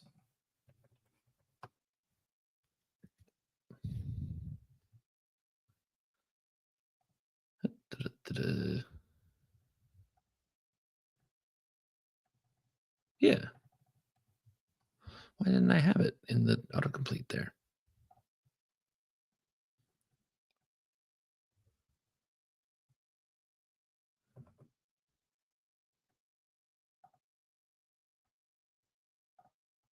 Oh, just out of date. Adoy. Date. Gadget provided packages. Nice.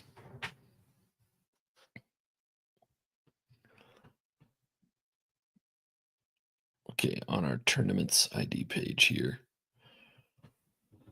I want to do const. I think it's just data leaderboard fetching like this. Use view API tournament leaderboard. And I think I need to pass the variables. Tournament ID is ID.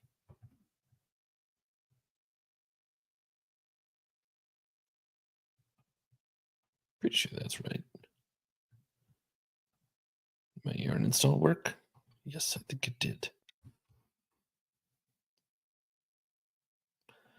Give TypeScript a second to figure its life out.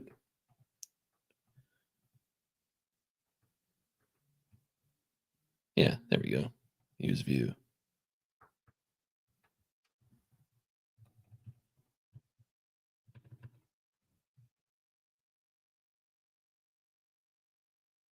Doesn't it though?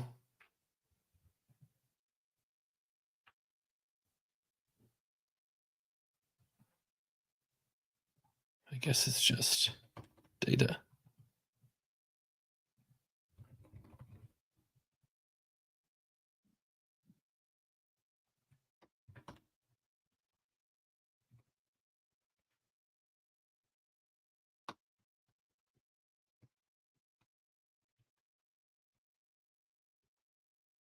Whoops. Code. This is my like silly hack for viewing data easily. Leaderboard.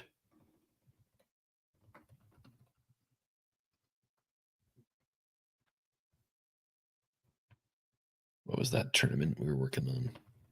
3.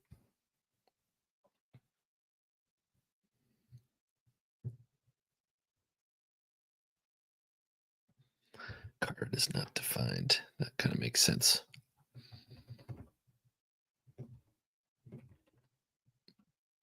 How about this? Wait, what?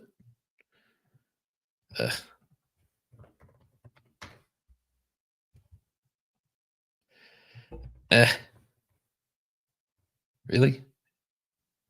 There we go. Aha. The HMR bug is back.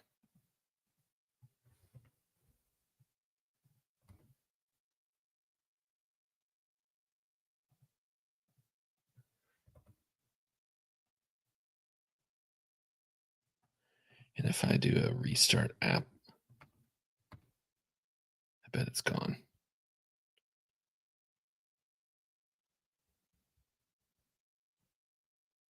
Nope.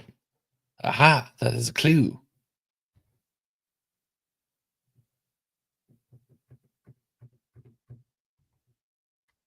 Opponent's UI card. That's definitely what it's called. Yeah. Okay, so the error is being latched somewhere in one of Gadget's like proxy layers. Noted.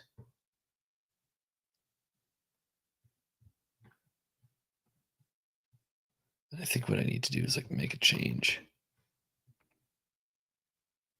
Yeah.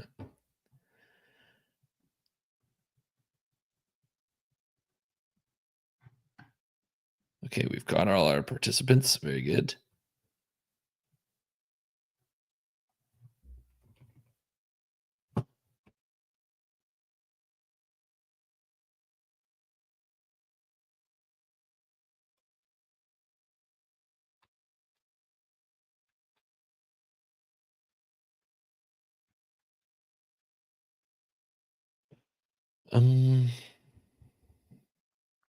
Is this typing working?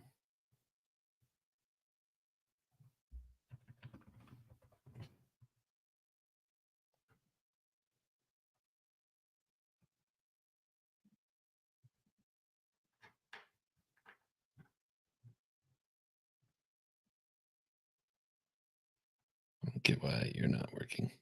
That should be fine. We'll come back and clean some of this stuff up later. Next step. Oh. Yeah, we don't need that.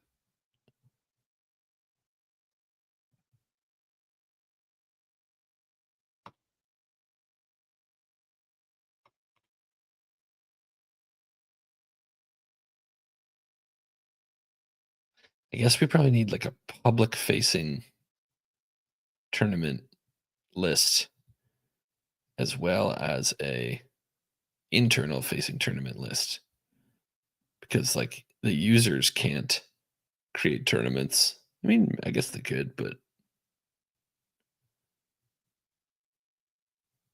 yeah. Scott says TypeScript errors, sob, and I agree. Got some work to do on that for sure. Okay, but let's get this little like wait, is this like the default card background? No. It did this. Why?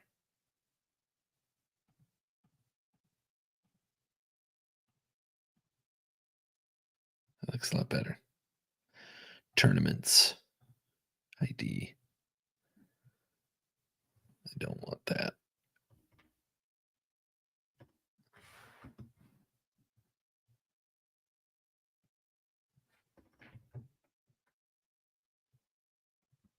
Okay.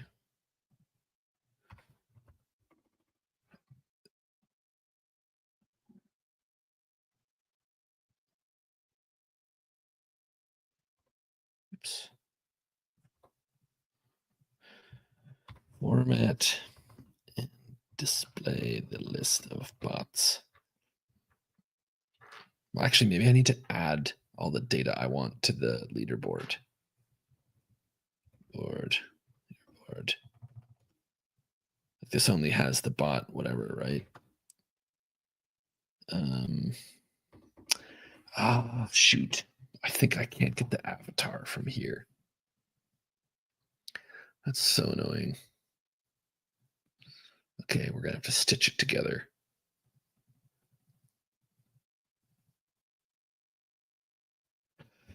I think that's a bug.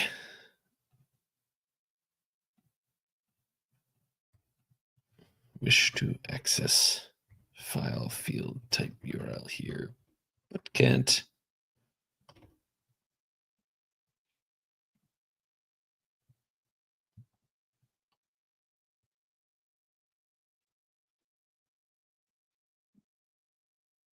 All right, bots and leaderboard on the tournament. Oh God. Format and display the list of bots participating in a tournament. Tournament show page. Use the stats in the leaderboard to order by most winning. Show the tournament stage as well. Here's what the leaderboard data contains. So it's loaded.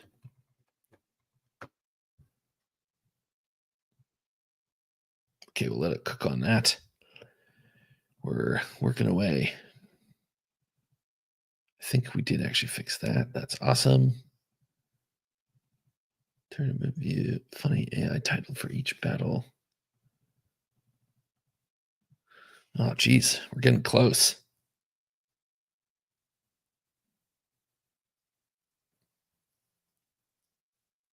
I wonder how much,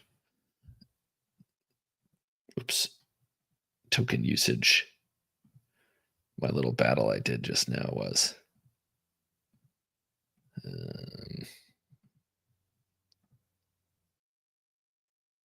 Total tokens, 6 million. $40.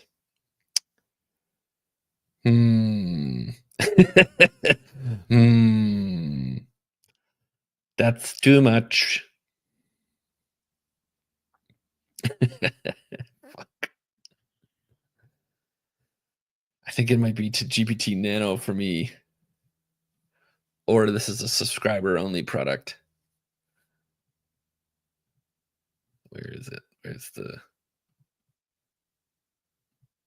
4.1 mini? 4.1 nano.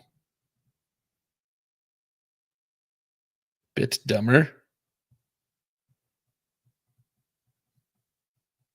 Bit cheaper.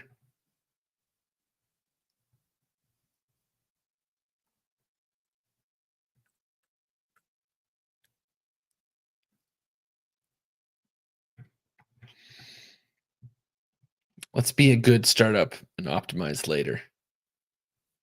Hee hee. Yeah, maybe that's how we fund this thing. Is the house always wins, you know? Oh, I needs more tokens, bro.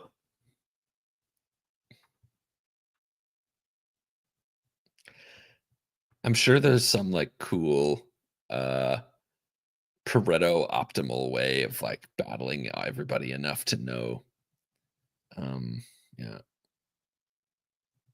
Okay, that didn't work right. Am I looking at the right tournament? Yeah. Leaderboard. Tournaments. ID.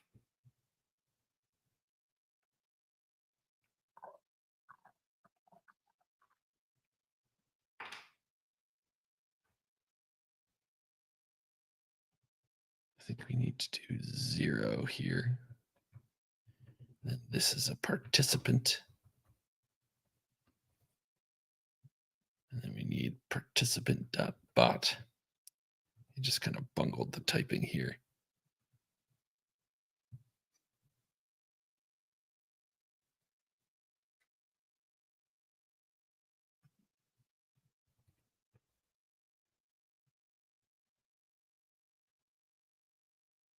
Yeah.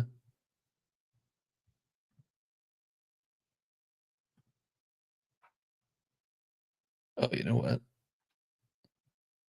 going to make this way simpler. Oh, I guess maybe I want to use live queries though, don't I? Shuzbutt. Tournament ID.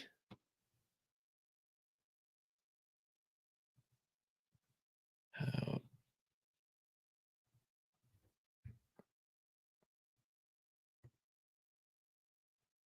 Is there leaderboard data? Yeah, it is a 0th. Oh, I need to, right.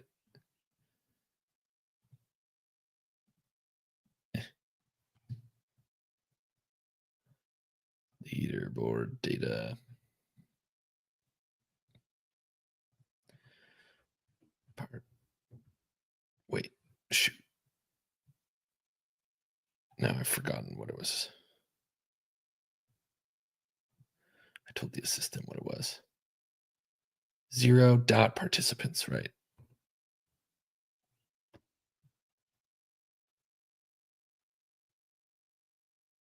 It really doesn't like this, but that's okay.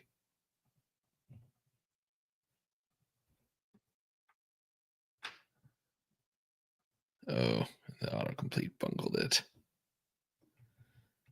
Let's go back. Participants.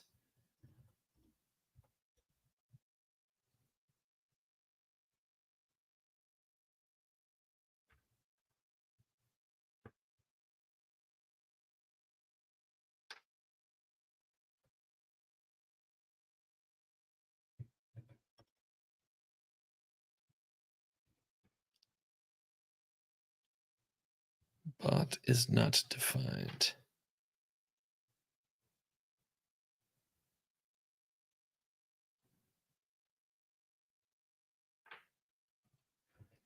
Participant.bot.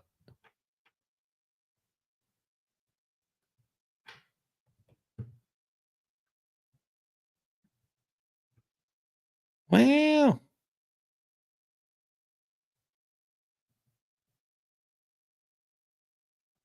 Damn, my Swalby strats are working, and Laser Tank is also doing pretty good. Cool.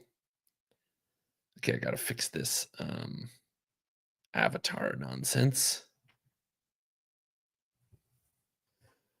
I think we need the participants here. Participants ID true. And the bot. We need the avatar URL and file name. And we get the ID true for good measure.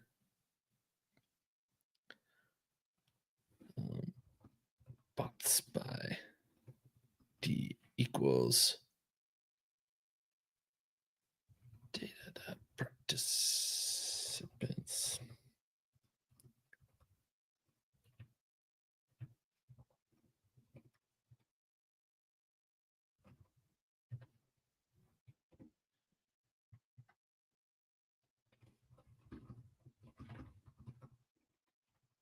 I just committed a bundle size sin.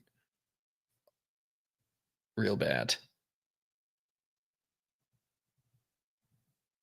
But what I'm trying to do here is get the all the details that I need that I can't get from my leaderboard. Let's just see if that works. Or how about I don't be naughty and do what I'm always telling my team to do and use the debugging tools at my disposal. Ah, my bundle size sin wasn't allowed. So annoying. That's going to take a second. Why don't we get the assistant while we're cooking to get a nice big avatar on the tournament leaderboard view instead of the text one. Use the what's it going to be here? But that avatar dot file name URL.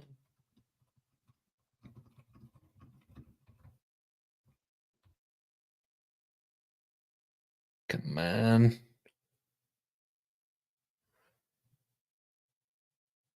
Cannot query field ID. Ah, right. Hoisted by my own petard. This nonsense.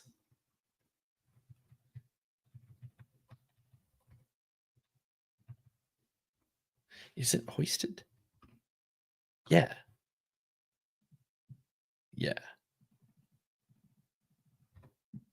Cultural way of saying big dumb dumb energy. Yep. Edges. P.node. Oh, I saw images.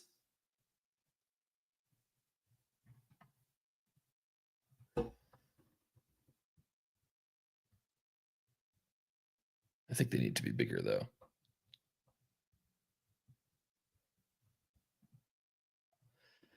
Modify the tournament index page to have the seed as the first column. Show secondary, not set text if not set on the participant yet.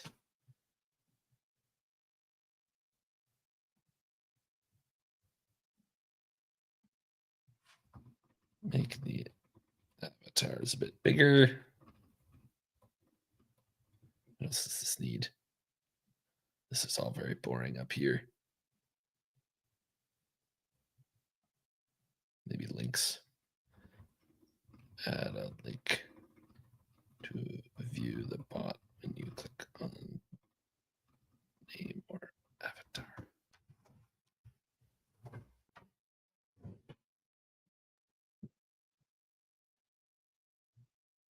I think that we can deploy this to production and conduct a tournament. There'll be no playoffs yet, but that's okay. For one Friday, that's pretty good.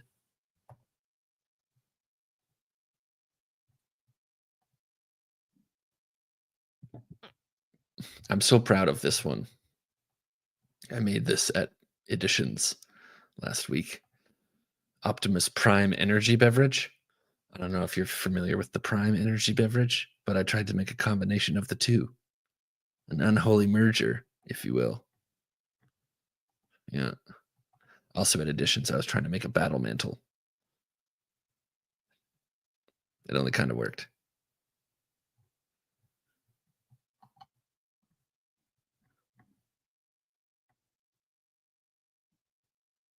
Oh, I need to select the playoff seed as well.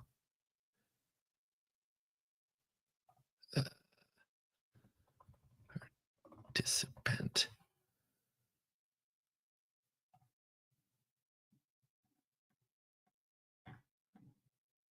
Like you need to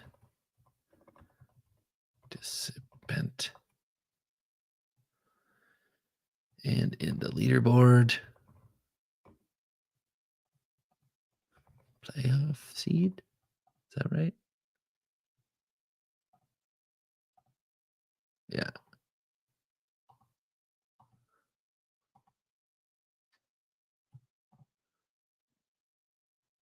There it is. I seen it. I seen it just now. Okay. Okay. It's all very exciting. How many bots we got going out here? We got a few. We got a few. Old man with hose. Pretty good. Who's your money on, D-Liv?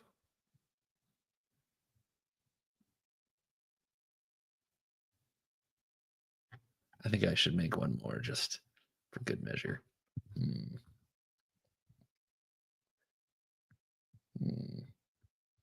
How about Canada, man? We're all about patriotism in Canada these days because our neighbors to the south hassling us.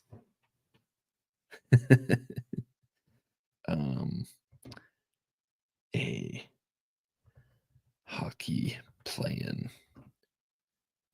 tooth missing rock'em sock'em good old boy bot from Sudbury, Ontario.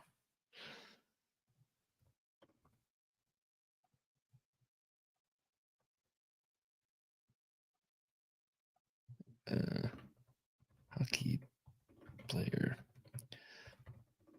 Busted looking hockey player robot with a Canada flag cape.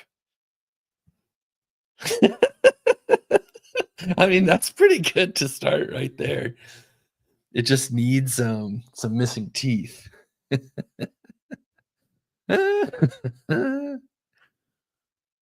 Yeah, D-Liv, you hit it right on the money when you said the character creators may be the most fun. So much stamina. And I don't know, it depends how much playoff hockey you've been watching, but yeah. And a big smile with missing teeth and a hockey stick gun. Oh, and a mullet. Absolutely.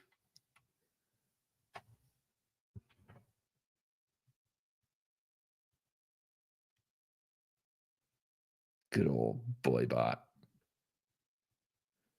Like this one's pretty good.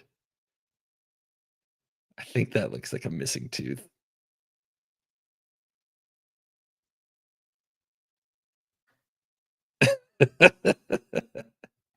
I'm doing one more reroll. Definitely ready for battle. Oh, what's the strategy? I gotta do this off screen. Y'all can't see it. Just kidding. Skates around. I'm gonna remove this for a second. See what it comes up with. Opponents slapping anything and everything at them with the hockey stick of destruction.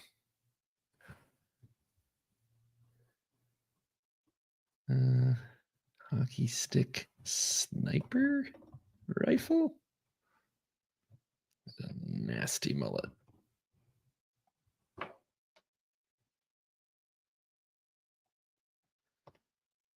I find that this retro generation model doesn't really appreciate my silly way of talking. Like when I say busted looking, that's not specific enough for it.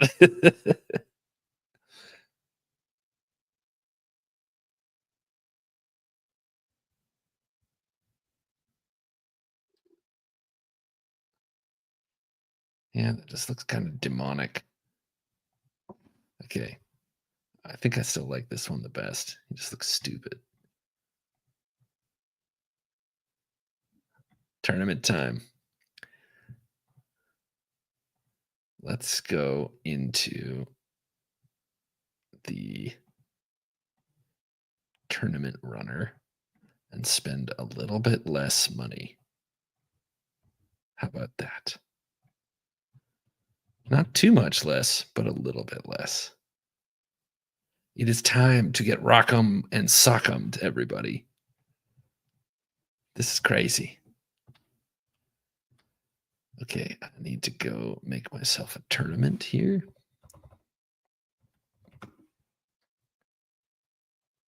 Friday the 13th. Robot off. Status. Active.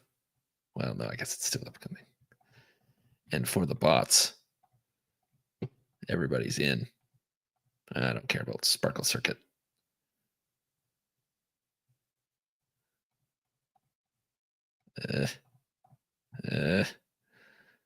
This is not working so good.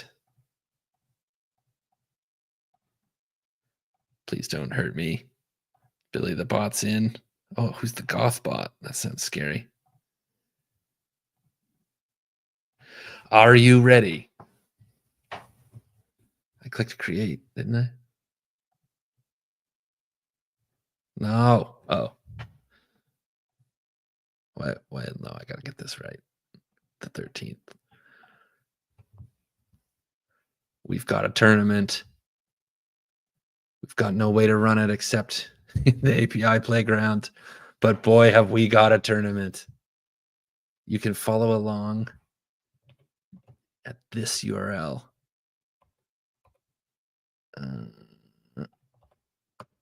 Tournaments 1. And here we go. God, it's going to be so disappointing if this doesn't work.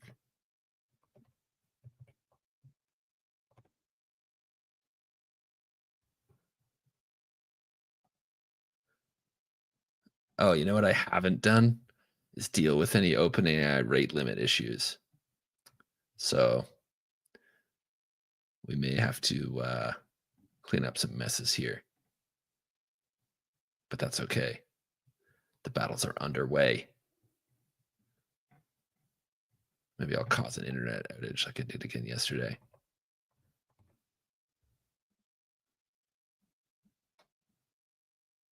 Oh, skateboarding raccoon got left out. Yeah, you should be able to, or like a the ring entry music, you know? Do do do do do. Oh yeah, Scott, you're right. The battles should complete all on their own, just at the expense of a whole bunch of extra token usage. What else is new? Oh, oh God, oh God, no, not Jimmy Two Shoes. This sly motherfucker. Excuse my French.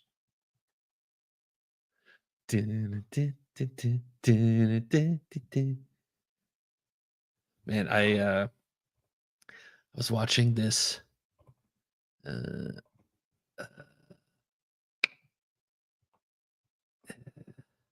DJ set by this like local DJ who's from Canada. She's amazing, but she does a Hockey Night in Canada remix that like goes hard. And like I'm not super big on DJ culture. Oh my god, Silent but Deadly. Perfect record.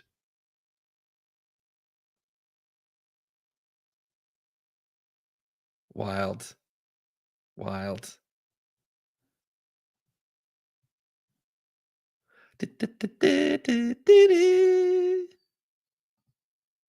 Still got a few more to go. Some of these retries, no, just slow. I mean, I will say I'm impressed at the scalability of this system with me not even trying that we just ran, you know, a lot of battles. I can't believe the Silent Bot Deadly took everybody down. Wow. Peace through domination.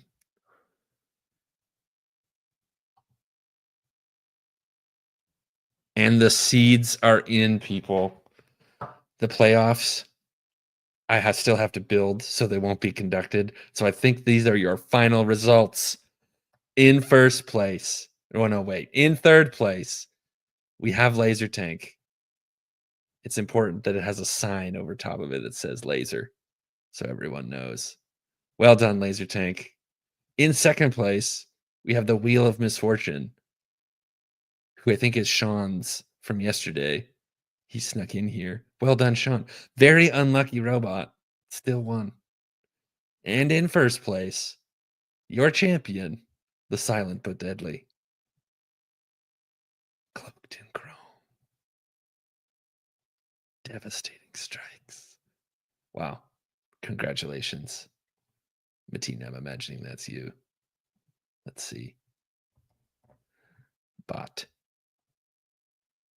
Silent. Bot Deadly. User number 6. Who's user number 6? That's Matina Gadget.dev. I mean, if I were a betting man, I'd accuse us of some nonsense, you know. That's unclear. And then we'll ignore this one. That's not important. Scroll that to there. Perfect. BagelBot did shit. Even how it had a face. I mean, Epic Paperclip coming in. Oh yeah, Canada Man. Pretty good. Pretty good. Where's Battlepug? Oh. Yeah. You know what? This is good. This is good validation for me though, that the system is working. That a bad strategy means you don't win, and that a good strategy does. You know? It's not random, people. It's just AI. We need more data.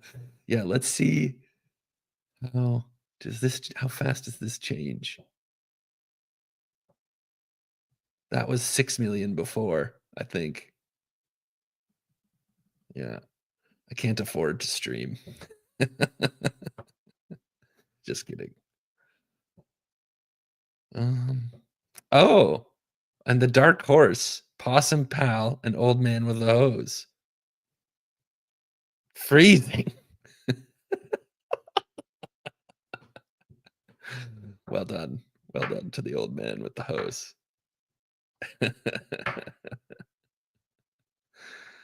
All right, team. I gotta go do some actual work. Not that this isn't actual work, but my Slack's popping off. I think that there are some things that need fixing. So I'm gonna go do that. I appreciate you all watching me battle these bots. And I think we'll probably do some more streams next week. I'm not sure if it'll be on this app or on yeah, promotion is actual work. You're right. You're right. Spoken like an engineer, not a marketer, you know. But anyways, I gotta go. So I really appreciate y'all joining and making bots, running tournaments, and Mateen. We all owe you one beer. Although I think there'll be some rematches. I think we can have a rematch. Anyways, you know what? Participation awards all around. Everybody give yourself a pat on the back for hanging out. Okay, thanks so much for joining. And yeah, follow the Gadget Twitter if you want to know when we're going to stream more. They're definitely going to be more. I'm not sure when exactly, but probably next week on either this app or some Discord stuff. Perhaps some Shopify stuff too. Yeah. Thanks for joining. Okay. Goodbye, everybody. Goodbye. Have a good weekend.